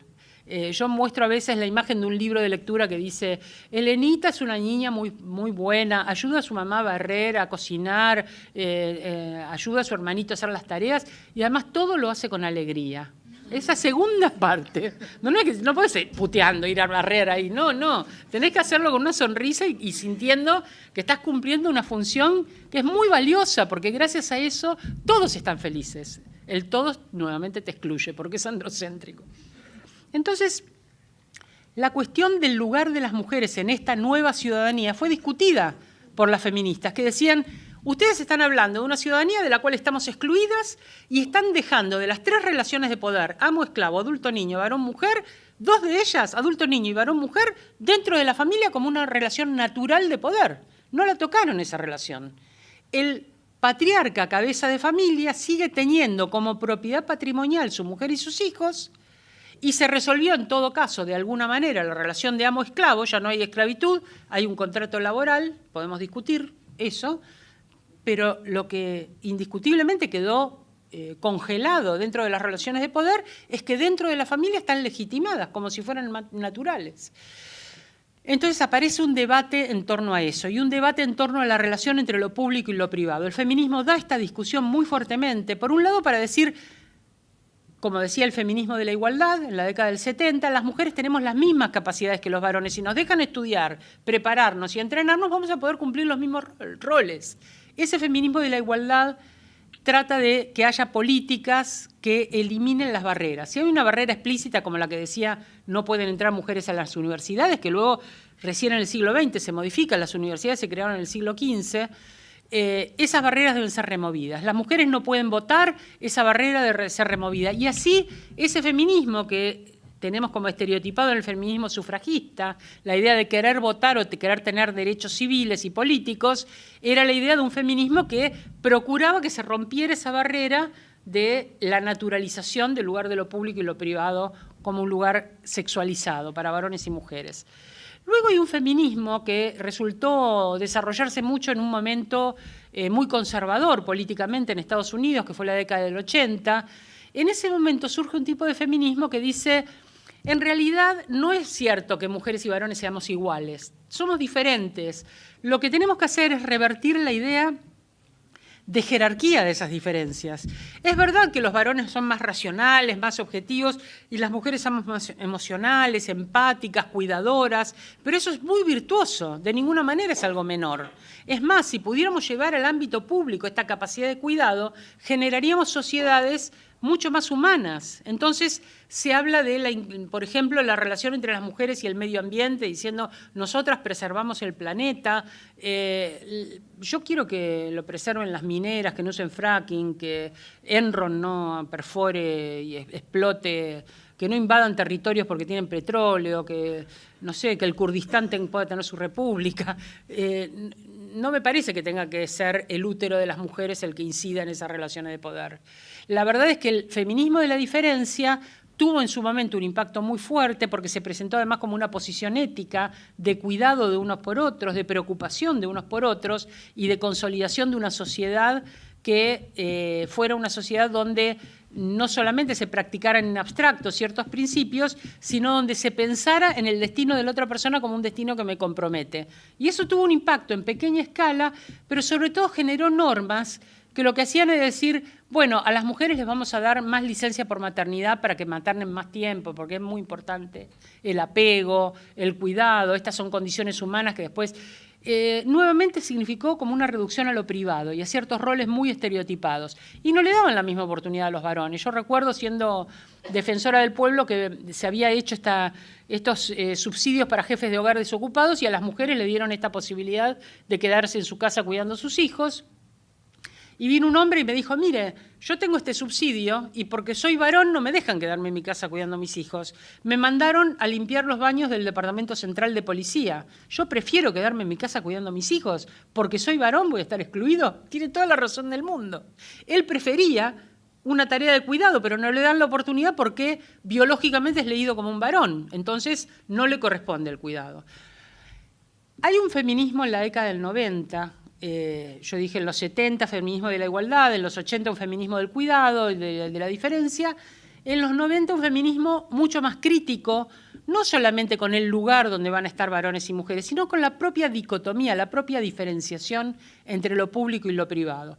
Primero por ver que el ámbito de lo privado encubre relaciones de poder y por lo tanto es un ámbito político también, no es solo el ámbito público el político. Si yo analizo la familia como una unidad, y no veo las relaciones de poder interiores y las subordinaciones e incluso las relaciones de disciplinamiento, de violencia y de abuso en el interior de la familia, no estoy viendo un aspecto político relevante. Entonces hubo todo un trabajo para romper esa relación entre lo público, incidencia del Estado, lo privado queda dentro del ámbito de la resolución individual de los conflictos, ¿no? Eso permitió que el Estado tuviera políticas, por ejemplo, contra la violencia doméstica, contra el abuso sexual infantil, que no había al principio una capacidad de intervenir porque decían, no, eso son cuestiones privadas, ¿cómo el Estado se va a meter con...? Porque el Estado liberal tiene esa restricción en relación con lo privado. En términos de derechos humanos tenemos que decir que los derechos civiles y políticos se violan cuando el Estado interviene abusivamente, cuando el Estado secuestra, tortura, prohíbe, censura, mata. Pero los derechos económicos, sociales y culturales requieren que el Estado intervenga. Los derechos económicos, sociales y culturales, que son los derechos donde las mujeres son mucho más discriminadas, son derechos donde el Estado viola por omisión esos derechos, no por intervención abusiva. Viola el derecho a la educación si no construye suficientes escuelas de suficiente calidad, si no nombra el personal necesario. Viola el derecho a la salud si no da medicamentos, si no da espacios y horarios amplios y acceso a la salud en centros de salud cercanos a los lugares donde vive la gente.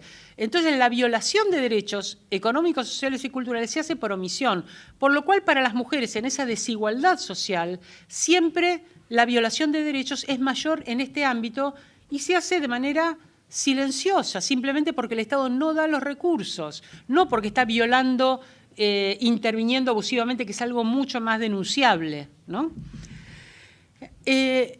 Parte de la crítica entonces era criticar esa dicotomía entre lo público y lo privado, criticar todas las dicotomías, razón-emoción, porque se va a decir, bueno, la epistemología dice que el pensamiento debe ser racional, el pensamiento científico racional y no emocional, pero en realidad las emociones son productoras de conocimiento.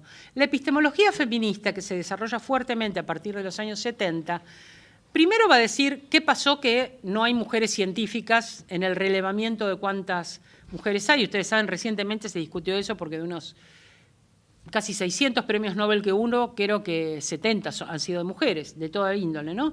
Pocas en ciencia. Entonces, discutir la relación entre las mujeres y la ciencia, diciendo dónde están las mujeres en la ciencia, cuántas son, por qué no acceden a los espacios a los que tienen que acceder, es uno de los argumentos de la epistemología feminista. El otro es decir, ¿qué ha dicho la ciencia de las mujeres?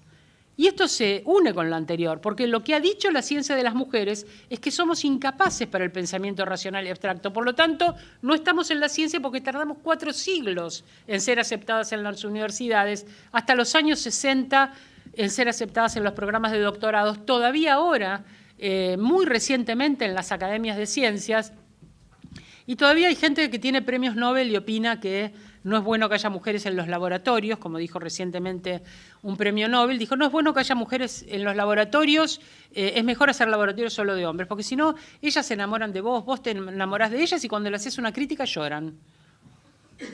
Esta era su visión de incorporar profesionales de la ciencia en un laboratorio.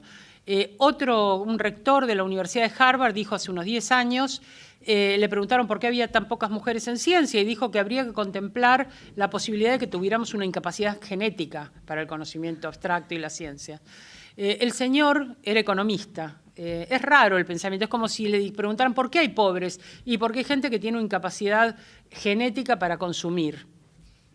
Entonces, por eso son pobres, ¿no? No logran tener el dinero necesario para... No es que les estemos restringiendo relaciones de acceso económico. Bueno, esto era lo mismo, el mismo tipo de explicación. La diferencia es que en este momento Harvard está sostenido fundamentalmente por donaciones de empresas, muchas de las cuales están dirigidas por mujeres, porque algo ha hecho el feminismo en el último tercio del siglo XX, que amenazaron quitar sus donaciones si ese señor seguía en el rectorado. Entonces lo sacaron al señor y por primera vez Harvard tuvo una rectora mujer. Irse de mambo con la afirmación de la incapacidad genética está de acuerdo con algunos estudios en neurociencia que hablan del cerebro rosa y el cerebro celeste y de sesgos en la capacidad para producir conocimiento. Es algo totalmente actual, no es algo que podemos ubicar solamente 2.500 años atrás. Es interesante cómo en los momentos, y esto es algo que podemos, si estudiamos historia de la ciencia y sobre todo de la medicina y de las ciencias biológicas, en los momentos en que hay movimientos emancipatorios, la ciencia empieza a dar explicaciones deterministas de por qué esos sujetos que se quieren emancipar se tienen que quedar donde están. Los estudios racistas, cuando en el momento en que aparece esta desnaturalización de la esclavitud, aparecen las primeras teorías racistas, midiendo cerebros y cráneos. Aparece el primer feminismo, aparecen las primeras teorías de la determinación biológica que impedía que las mujeres tuvieran determinado tipo de desarrollo. Los pueblos originarios lo mismo. Y en este momento las personas que defienden ciertos derechos de la diversidad sexual. Ya se están buscando razones genéticas y neurológicas por las cuales hay un determinismo de la diversidad sexual y por lo tanto en realidad no hay ningún tipo de derecho que reclamar porque cada cual es como está determinado a ser, ¿no? Y tiene las capacidades que está determinado a tener. Las explicaciones de la ciencia en general son bastante retrógradas en relación con los movimientos sociales y políticos. Por eso me parece importante estar alerta y ver qué sesgos tienen ese tipo de investigaciones. Esto ha hecho también la epistemología feminista. Y lo que hace ese pensamiento crítico es tomar un concepto que es... ¿Qué hora es ahora? Porque yo... Las 8. ¿Tenemos un ratito? ¿Aguantan un cachito más? Lo que ha hecho el movimiento feminista es tomar un concepto que en realidad es un concepto de la sexología, que es el concepto de género. El concepto de género es de un sexólogo que se llama Mooney, John Mooney. Este sexólogo, en realidad, él había hecho su tesis sobre gusanos y cosas, insectos, ¿no? Mostrando que ciertos insectos, las larvas, los gusanos, los caracoles, qué sé yo, eran hermafroditas y que en realidad podían determinar su sexualidad como femenina o masculina según se necesitara para esa colonia reproducirse, etc. Es decir, que el cuerpo de esos insectos no estaba determinado sexualmente de antemano, sino que se determinaba en el ejercicio de un plan de la comunidad de insectos, una necesidad de reproducción, etc.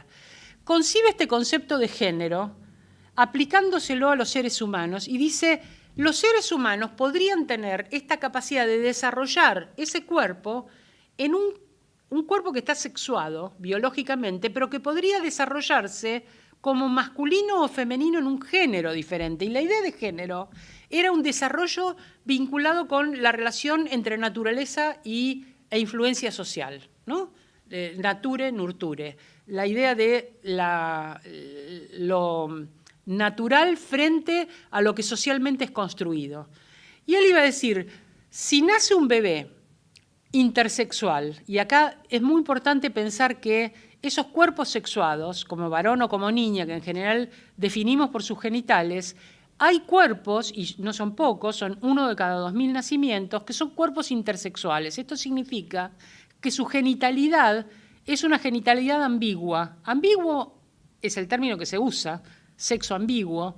Se dice, por ejemplo, no se lee claramente el sexo del bebé, se dicen los protocolos clínicos, no se lee claramente el sexo del bebé, entonces vamos a determinar el sexo no leyendo los genitales porque no se leen bien. La idea de leer los genitales o de la ambigüedad, que en realidad la ambigüedad es un concepto semántico, es un concepto que indica que un mismo término, una misma palabra puede tener más de un significado, que según el contexto voy a definir el significado. Entonces, iba a dar un pésimo ejemplo, pero bueno, se entiende lo que es la ambigüedad, ¿no? Yo puedo decir, esta mañana quebré un banco y lo más probable es que me refiera a que me senté en un banquito y lo rompí. Me encantaría destruir una institución financiera y poder venir a contárselo a ustedes acá, no, en este preciso lugar. Pero lo más probable es que en esa ambigüedad de quebré un banco, el contexto inclina a pensar que pasó una cosa y no la otra. Banco es la misma palabra, pero significa en el contexto cosas diferentes. Esta idea de que la misma base material, es decir, lo que escucho o lo que leo, puede tener más de un sentido. Aplicada en los cuerpos quiere decir, este cuerpo que estoy viendo, su materialidad, puede tener un sentido femenino o masculino. Los genitales me remiten a un significado que es su género.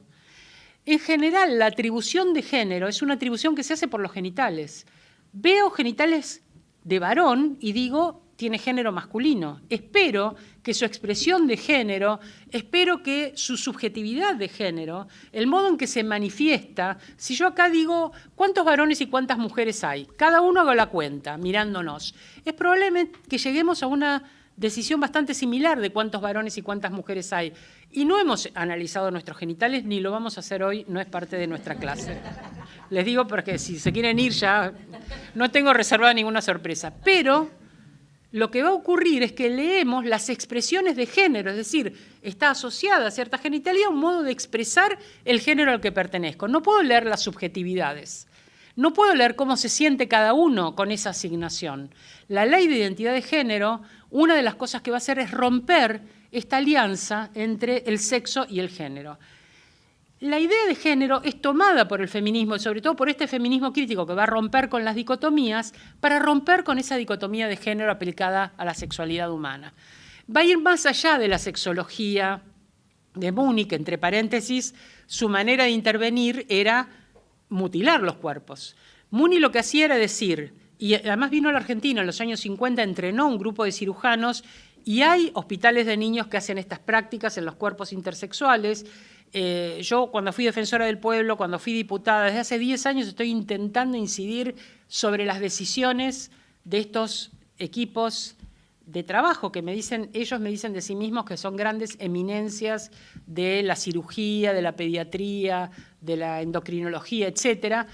Yo no discuto la eminencia en su saber, lo que discuto es que decidan que porque una niña nace con un clítoris que está por encima de la regla falométrica, se lo mutilen, o que un niño nace con un pene que es pequeño y no va a crecer, lo transformen en una niña porque consideran que un varón que no penetra no merece ser llamado varón. No hay un bolero sobre eso, pero parece que hay prácticas que tienen que ver con eso. Entonces, yo creo que la única sexualidad válida es la penetración y que entonces a un varón lo voy a mutilar porque no es capaz de esas prácticas. No concibo otra sexualidad, no concibo otra deseabilidad de un cuerpo, no concibo otras prácticas sexuales.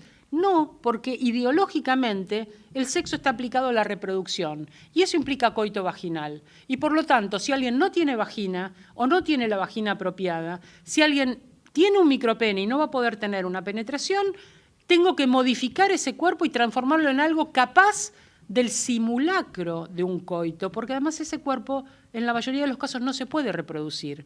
Entonces, ¿por qué torturo un cuerpo sometiéndolo a 10, 12, 15 intervenciones quirúrgicas para sostener el simulacro de que todo sexo es dicotómico, de que toda sexualidad está aplicada a la reproducción y de que la persona siempre va a elegir a alguien del sexo opuesto, y para que haya sexo opuesto tiene que haber dicotomía, porque ¿cuál sería el sexo opuesto de una travesti? Una travesti me preguntó una vez, me dijo, me enamoré de una lesbiana, ¿eso es heterosexual o homosexual? El lenguaje nos queda pequeño porque siempre lo estamos pensando de manera dicotómica y nos queda pequeño aunque agreguemos cantidad de letras a la sigla. Cuando yo empecé a trabajar como defensora del pueblo, el problema era la integración gay-lésbica.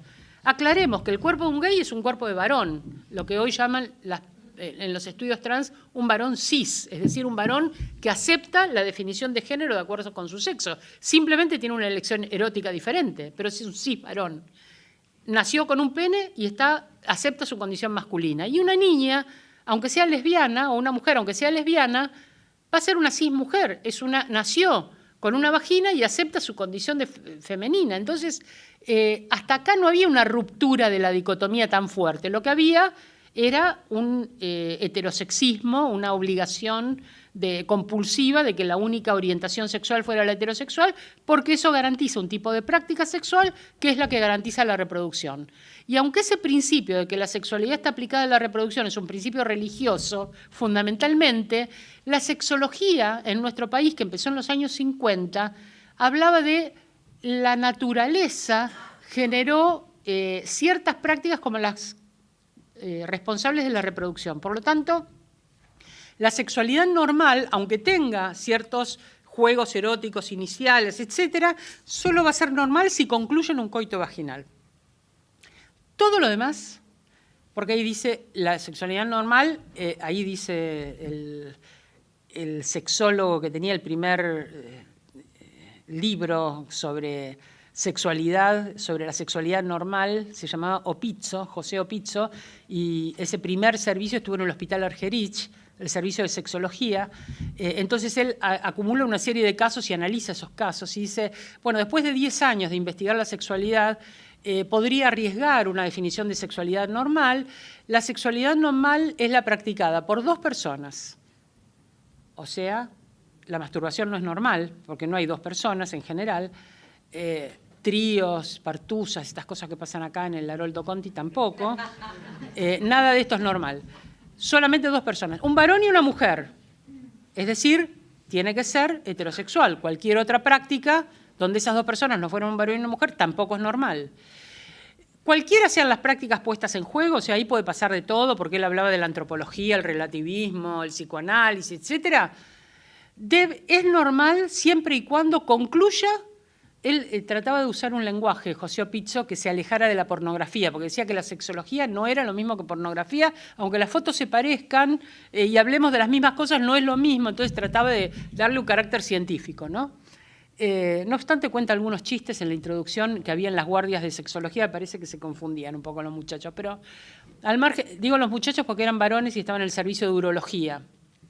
Entonces, dice, es normal lo que hacen estas dos personas, cuando las superficies en contacto como epílogo del mismo, de ese juego sexual, no era una manera difícil de hablar del pene y la vagina, no lo llamemos así porque es porno, las superficies en contacto como epílogo del mismo sean las concebidas por la naturaleza para lograr la reproducción del ser humano. Es decir, me voy de la norma religiosa, me voy de la norma, pero tengo una norma que es la naturalización. Insisto en esta cuestión, cuando la naturaleza se usa como autoridad, estamos generando jerarquías inamovibles. Es como cuando pensamos que en un panal de abejas, una es la abeja reina y se va a quedar ahí, lo único que va a hacer es poner huevos, otros son los zánganos, que lo único que van a hacer es fecundar a la reina. Los zánganos no se quejan, parece. Se quejan las obreras, que son las que tienen que ir y volver y alimentar las larvas, etc. Ahora, yo podría decir, bueno, vamos a hacer un sindicato de obreras, no tendríamos cupo, y bueno, nos representaríamos ya, no seguramente, pero no importa. Digamos que podamos hacer un sindicato de obreras para quejarnos de que los zánganos no son zánganos, o que la reina también haga algún trabajo. No, no es concebible porque son lugares naturales, porque la naturaleza ha determinado esas funciones. Esto mismo pasa con las funciones de la sexualidad. La función es la reproducción, varón y mujer son necesariamente atraídos uno por el otro. Cualquier otro tipo de conducta, dice Pizzo, reemplazar a un ser humano por otro del mismo sexo o por algo vivo, animal o vegetal, eso era lo que le llegaba a la guardia, por lo visto, o por algo material, es decir, cualquier tipo, el sex shop es enfermísimo, ¿no? Todo eso es anormal, y la sexualidad normal es el coito vaginal. Entonces, si yo pienso la sexualidad de esta manera dicotómica, voy a decir, una mujer está destinada a reproducirse, un varón está destinado a tener esa relación de reproducción. Hay un tipo de práctica sexual que es la legitimada y, por lo tanto, las intervenciones en los cuerpos van a ser para garantizar eso. La idea de que un cuerpo requiere estar sexualizado de esa manera, para ser deseable, para ser erótico, para poder amar a quien ame, es terriblemente autoritaria y da lugar a una práctica que fue calificada en un informe de Naciones Unidas en 2013, el informe sobre la tortura, como un caso de tortura. Costó mucho trabajo llegar a que se conciba como un caso de tortura porque parecía intervenciones quirúrgicas correctivas de una, es decir, no leo bien, seguramente ahí Dios tuvo una caligrafía desprolija, entonces yo lo borro y lo escribo de nuevo con buena caligrafía. Le hago unos genitales que se vea a primera vista. ¿Cuántas veces van a estar a la vista esos genitales que justifiquen esa tortura? Bueno, es un tema aparte, el tema de la intersexualidad, pero eso permite pensar, cuando Mooney decía hay que modificar esos cuerpos, de acuerdo con el género que queramos desarrollar. El origen fue un par de mellizos, que se conoció como el caso John Joan, es decir, Juan y Juana sería, ¿no? Esos mellizos habían sido circuncidados y a uno de ellos lo habían mutilado al circuncidarlo. Entonces la madre, desesperada por esa mutilación, había escuchado hablar a este hombre hablando de que el sexo no era necesariamente el factor que determinaba el género. Lo fue a ver Mooney le dijo: lo vamos a operar y lo vamos a transformar en una niña, pero esto se tiene que mantener en secreto. Hay que criarla como si fuera una niña. Ahí veía la cuestión social, no importa sus genitales. Yo le voy a armar algo, le voy a armar una neovagina y voy a modificarle el cuerpo, le voy a sacar los testículos, no va a tener órganos internos, pero va a tener una práctica como si tuviera un coito, que eso es muy importante porque es la naturaleza, ¿no? Entonces le fabrica un cuerpo, según él había sido exitosísimo la intervención. Tiempo después otro sexólogo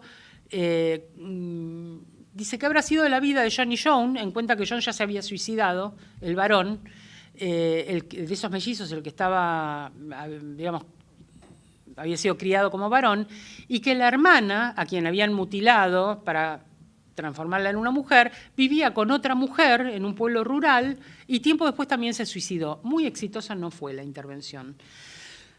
No obstante lo cual dio lugar a una apropiación del término género, a la división entre el sexo como una condición de los cuerpos que puede ser interpretada y leída, y eso es importante porque cuando se dice el género es la lectura cultural o la interpretación cultural del sexo, no hay manera de conocer el sexo como no sea con una interpretación cultural. No es que el género es después de haber interpretado el cuerpo y el cuerpo está sexuado de cierta manera. ¿Qué privilegio le damos a una cosa sobre otra? Es parte de nuestra ideología de género. Entonces, en esa ruptura de las dicotomías que promueve el feminismo crítico, el feminismo a partir de la década del 90, lo que se llama a veces la tercera ola del feminismo, la primera es en la modernidad, en el siglo XVIII, XIX, la segunda es en mediados del siglo XX, con este feminismo de la igualdad y la diferencia, la tercera ola sería esta que promueve un fin de las dicotomías y por lo tanto dividir sexo, género, orientación sexual y prácticas sexuales, de construir eso que parecía unido. Si la idea es que a un cuerpo determinado le corresponde un género y una práctica sexual que determina cuál es su orientación sexual y que todo cuerpo debe ser o varón o mujer, debe ser heterosexual, la práctica tiene que ser el coito vaginal, todo esto se desarticula y vamos a decir, los cuerpos son los cuerpos que son y no todos son claramente con un sexo gonadal, un sexo genital, un sexo hormonal. Hay muchos aspectos de la sexualidad biológica que no siempre están alineados. Y no necesariamente a quien tenga ese sexo físico le va a corresponder una identidad de género acorde con lo que se espera de ese sexo físico. Es decir, una persona puede tener un cuerpo de varón y tener una subjetividad de género de mujer. O una subjetividad de género que no sea ni de varón ni de mujer. Puede ser que tenga una expresión de género, como tienen las travestis, una expresión de género mujer, pero que quiera mantener su genitalidad. No es que mantiene su genitalidad porque no tiene plata suficiente para operarse. No se quiere operar. Valora, como decía Loana Berkins, amo mi pene pero no su valor. Es decir, ella era antipatriarcal, pero no quería operarse y transformarse en una mujer. Entonces, el género es diferente del sexo y puede o no ser coincidente. La orientación sexual puede ser heterosexual o no serlo. Puede ser bisexual, homosexual, pansexual, asexual. Y las prácticas sexuales no siempre tienen que ver con la orientación sexual. Supongamos que un varón está preso y pasa un tiempo ahí y tiene prácticas sexuales con otros varones. Pero si le preguntan va a decir soy heterosexual, a mí me gustan las minas, pero acá no entra ninguna. Entonces, la idea de que la práctica sexual tiene que ver con la orientación sexual también es falsa. La orientación será la que la persona, y puede ser variable a lo largo de la vida. La persona puede considerar que es heterosexual porque se casó, porque se enamoró de su... ella se casó, como dijo una vez una chica en un seminario, dice, yo me casé con mi compañero de 5º año, tengo 3 hijos y ahora me vengo a enterar que podía elegir. Bueno, sí, podía elegir. Podía elegir, a lo largo de la vida podría modificarse su situación y eso no... El principio de identidad, ASA, podría, considerado en términos de sexualidad, alguien puede ser heterosexual y luego ser homosexual y luego volver a ser heterosexual, o no ser heterosexual, ser bisexual, o eso que no tiene nombre, que era Loana Berkins preguntándome por su posibilidad de una relación con una chica lesbiana, ¿qué nombre le pondríamos? ¿Qué privilegiaríamos para decir heterosexual o homosexual? Su expresión de género, su sexo, su genitalidad. Y las prácticas sexuales como algo diferente, porque cuando nosotros pensamos en algo tan discriminatorio como son los protocolos de donación de sangre, algo que es muy violatorio de los derechos humanos, para donar sangre muchas veces dicen, dejaron de decirlo, volvieron a decirlo. La ley de sangre, supuestamente por una cuestión de seguridad, pregunta si la persona es heterosexual o homosexual. ¿Qué está preguntando? ¿Qué está preguntando que sea relevante para la cuestión de calificar la calidad de la sangre? Si la persona es homosexual, ¿eso es más riesgoso, ser homosexual, que ser heterosexual? ¿Es más riesgoso a quien amo o a quien deseo? ¿O lo riesgoso es una práctica sexual? Lo riesgoso es la práctica sexual que se presume que practica quien es homosexual masculino. Entonces no cabe más decir, usted practica sexo anal sin protección y que la persona diga sí o no, sea heterosexual, homosexual o lo que fuere, porque esa práctica no está reservada a varones heterosexuales. Entonces puedo tener conductas de riesgo y no estar registradas, o puedo estar registrado en el grupo de homosexuales y no tener conductas de riesgo. Entonces, que preguntar de esa manera es una cosa que no correspondería. Por lo tanto, separar todo esto, desarticular todo esto, y decir, tengo un cuerpo que puede ser o no interpretado de cierta manera, ese cuerpo puede tener, esa persona puede tener luego una subjetividad de género, acorde o no con la que se le asignó por haber nacido sexuado de este modo, su orientación sexual puede ser la que sea en distintos momentos de su vida y sus prácticas pueden o no determinar cuál sea esa orientación sexual de acuerdo con la que la persona testimonie. Esta desarticulación genera una multiplicidad de subjetividades, de cuerpos y de vivencias que ya no caben en esa idea original de integración gay-lésbica. Porque un gay es un varón, una lesbiana es una mujer. Y acá estamos hablando de un estallido de las identidades. Empecé con este movimiento de integración gay-lésbica cuando terminé en la Defensoría del Pueblo. El movimiento era gay, lésbico, travesti, transexual, bisexual, intersexual y transgénero. Y habían pasado 5 años nada más.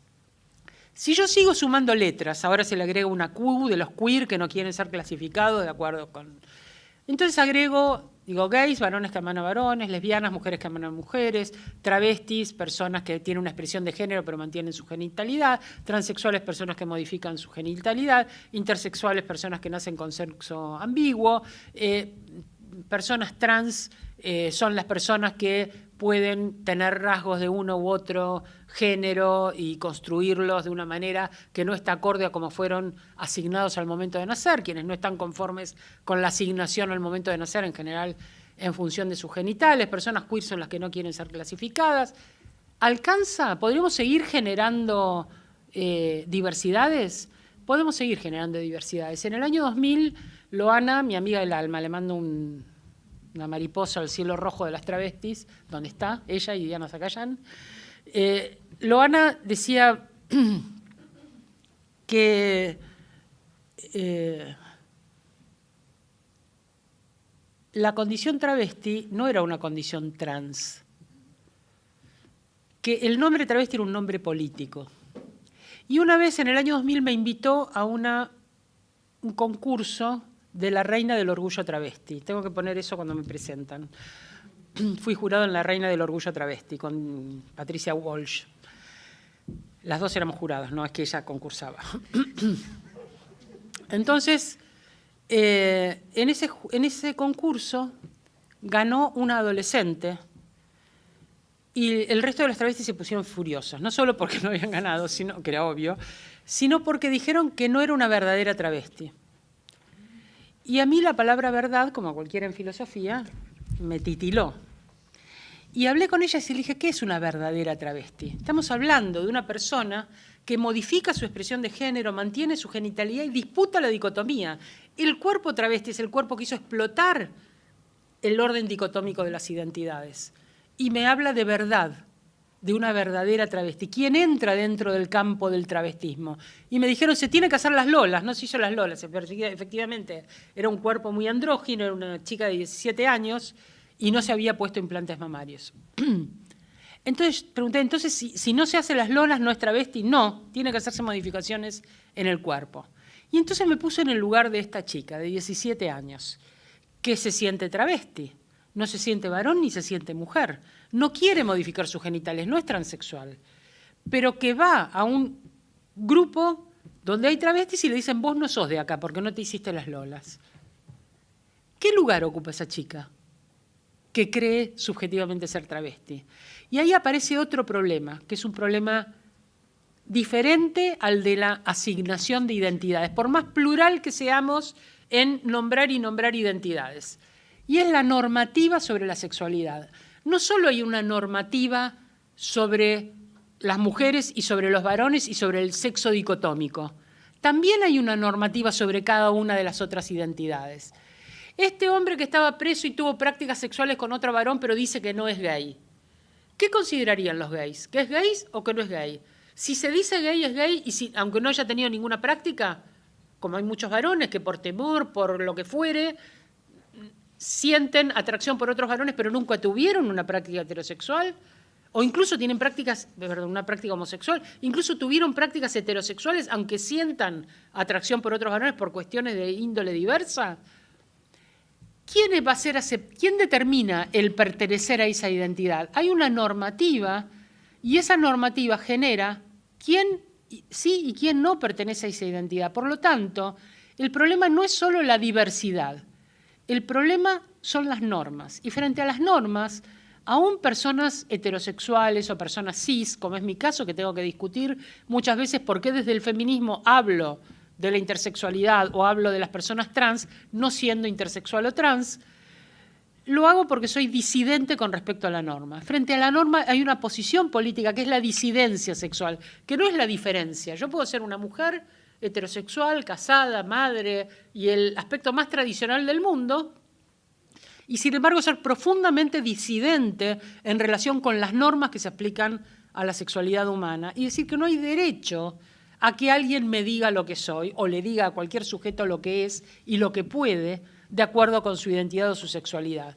Eso es algo tan incipiente y tan en construcción que aún con una ley de identidad de género que garantiza intervenciones corporales a demanda de las personas, es decir, que la persona puede o no hacerse intervenciones médicas, hormonales o quirúrgicas si lo requiere para expresar su género. Y como dice por acceso a la salud integral, personas que no quieren modificar su identidad de género igual pueden acceder a esas prácticas. Apenas salió la ley de identidad, como decía, el artículo 11 de la ley dice, por acceso a la salud integral las personas pueden solicitar gratuitamente las intervenciones médicas, hormonales o quirúrgicas que requiera para expresar su género. Un grupo de lesbianas butch, o sea, lesbianas con un aspecto masculinizado, dijeron, queremos ir y que nos saquen los pechos, porque los pechos nos feminizan, no queremos dejar de ser mujeres. Queremos seguir siendo mujeres, pero con un aspecto más masculino, por lo tanto, queremos sacarnos los pechos. Y en el hospital no querían, porque además hay una ley de ejercicio de la medicina que dice que no se pueden hacer intervenciones mutilantes e irreversibles, sobre todo si afectan los órganos reproductivos. Entonces, cualquier intervención sobre los genitales o sobre las mamas es considerada una lesión gravísima. Por lo tanto, aunque la persona lo pida, parece no estar dentro de sus libertades. Bueno, finalmente estuvo dentro de sus libertades y esas intervenciones se hicieron. ¿Cuántas personas hay que quizás querrían expresar su cuerpo, con su cuerpo, una identidad que a lo mejor no es ni claramente femenina, ni claramente masculina, ni tiene por qué un grupo de pertenencia decirle perteneces o no perteneces a esta identidad? Cuando salió una campaña contra el SIDA en la década del 90, esa campaña fue designada para hombres que tienen sexo con hombres. Entonces, las travestis, que eran un grupo de altísimo riesgo porque estaban en más de un 90% en prostitución, para poder entrar a ese financiamiento de Naciones Unidas de la campaña contra el SIDA, se tenían que definir como hombres, que no eran, aunque tuvieran una genitalidad de varón, que tienen sexo con hombres. Ser travesti no implica nada con respecto a con quién tengo sexo o con quién tiene sexo una travesti. No dice nada. La travesti puede tener sexo con quien se le dé la gana. Entonces, restringirle y decir que son varones por su genitalidad y que solo van a tener sexo con otros varones es una restricción que desde una presunta protección a ser como eran un grupo de alto riesgo del SIDA, las está condicionando en su expresión de la sexualidad. Digo esto para que veamos que aún campañas que parecen proteger dañan la libertad personal de tomar decisiones con respecto al género, con respecto al sexo, con respecto a la orientación y con respecto a las prácticas sexuales. El feminismo que podríamos llamar de la tercera hora se ocupa de hacer esta deconstrucción. Y lo último que quiero agregar es que, lo voy a agregar simplemente para mencionarlo, es que una buena parte de lo que ha ocurrido en estos últimos 50 años dentro del feminismo está producido por el feminismo académico. Está producido por un feminismo que comienza siendo un feminismo blanco, en anglosajón, en el norte, en Estados Unidos y en Europa. Ahí se desarrollan las primeras teorías feministas.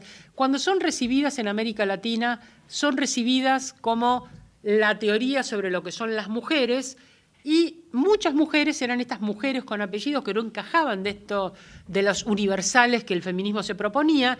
El propio feminismo se fue deconstruyendo en este feminismo crítico de los años 90, en esta tercera ola feminista, y una de las diferencias tiene que ver con las identidades sexuales, pero otra de las diferencias tiene que ver con los feminismos populares, los feminismos comunitarios, los feminismos interseccionales, los feminismos que ocurren en comunidades que muchas veces son comunidades mixtas, sobre todo en los pueblos originarios, feminismos que se desarrollan en comunidades que están luchando por cierto tipo de relaciones con el ambiente, contra las represas, por la protección del agua, por el derecho a la tierra, contra el fracking, en la minería, una serie de intervenciones que tienen que ver sobre todo con la preservación de la tierra y del medio ambiente donde viven. Y estos feminismos comunitarios tienen un desarrollo de algo que me parece interesantísimo, que está desarrollado en los últimos 10 años, se está desarrollando, que es lo que llaman el doble entronque patriarcal. Y se refieren a lo siguiente: dentro de estas comunidades originarias se habla de la complementariedad de los sexos, ¿no? El varón y la mujer son complementarios, el sol y la luna, el día y la noche, etc. Las mujeres feministas de estas comunidades comenzaron a reunirse ellas, a discutir ciertas cosas que tenían que ver con pensar que siempre se atribuyó al colonialismo la cuestión del patriarcado. El patriarcado vino con el colonialismo, es decir, vinieron los conquistadores, vinieron los evangelizadores y trajeron el pensamiento patriarcal.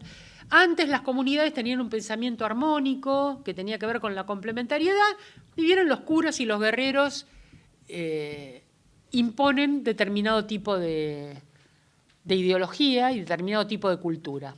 Entonces le atribuyen el patriarcado a la conquista.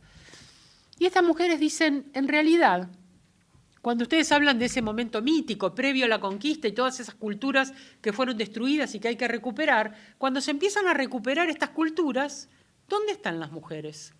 Hay varones que acumulan riquezas, varones que son reyes, varones que son guerreros, que luchan entre sí, solo aparecen varones. ¿Dónde están las mujeres en esa cultura? ¿Qué clase de complementariedad es esa que no queda testimoniada en prácticamente ningún registro?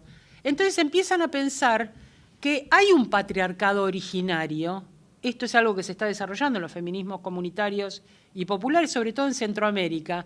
Hay un patriarcado originario y de luego hay un patriarcado de la conquista, y por eso hablan del doble entronque patriarcal, pero discuten con sus compañeros dentro de las comunidades que asimilan, dicen, bueno, el hombre es la Biblia decía, el hombre es la cabeza y la mujer es el cuerpo. Acá el hombre es el guerrero, pero la mujer es la naturaleza. Entonces dice, pero ¿por qué si ustedes están en contra del fracking porque viola la integridad de la tierra, sin embargo nos violan a nosotras y nos explotan a nosotras, que somos mujeres dentro de las comunidades? Empieza a haber una discusión dentro de las propias comunidades que a mí me parece que es compleja, que hay que escucharla. Recién se empieza a escribir sobre estas cosas y que están desarrollando un tipo de pensamiento interesante para pensar cómo desde América Latina surge un feminismo que no es el mismo feminismo de la academia. Muchas veces se dice esto no es feminismo, porque no siguen el protocolo académico de qué cosa. Yo definí el feminismo al comienzo, a lo mejor muchos de estas compañeros no aceptarían esa definición o harían otras, pero se juntan entre mujeres a pensar su propia comunidad desde el punto de vista de esas mujeres y valorando sus papeles dentro de la comunidad y su toma de decisiones. Y lo que dicen es, esta posición feminista debe ser antipatriarcal, debe ser anticapitalista y debe ser anticolonial. Es lo que podemos llamar hoy feminismos decoloniales. Tienen mucho que ver con los procesos de lo que se llama la Abya Yala, es decir, las lenguas de estas comunidades originarias, desarrollar dentro de ellas, cosa que no han hecho los trabajos sobre digamos, posiciones tercermundistas o altermundistas, no han incluido cuestiones antipatriarcales dentro de sus consideraciones. Han sido anticoloniales y han sido anticapitalistas, pero no antipatriarcales. Pensar el patriarcado como parte de ese sistema de opresión es algo que en estos pueblos se está desarrollando y me parece promisorio para pensarlo en términos de derechos humanos. Y ahora sí voy a respirar porque creo que tengamos...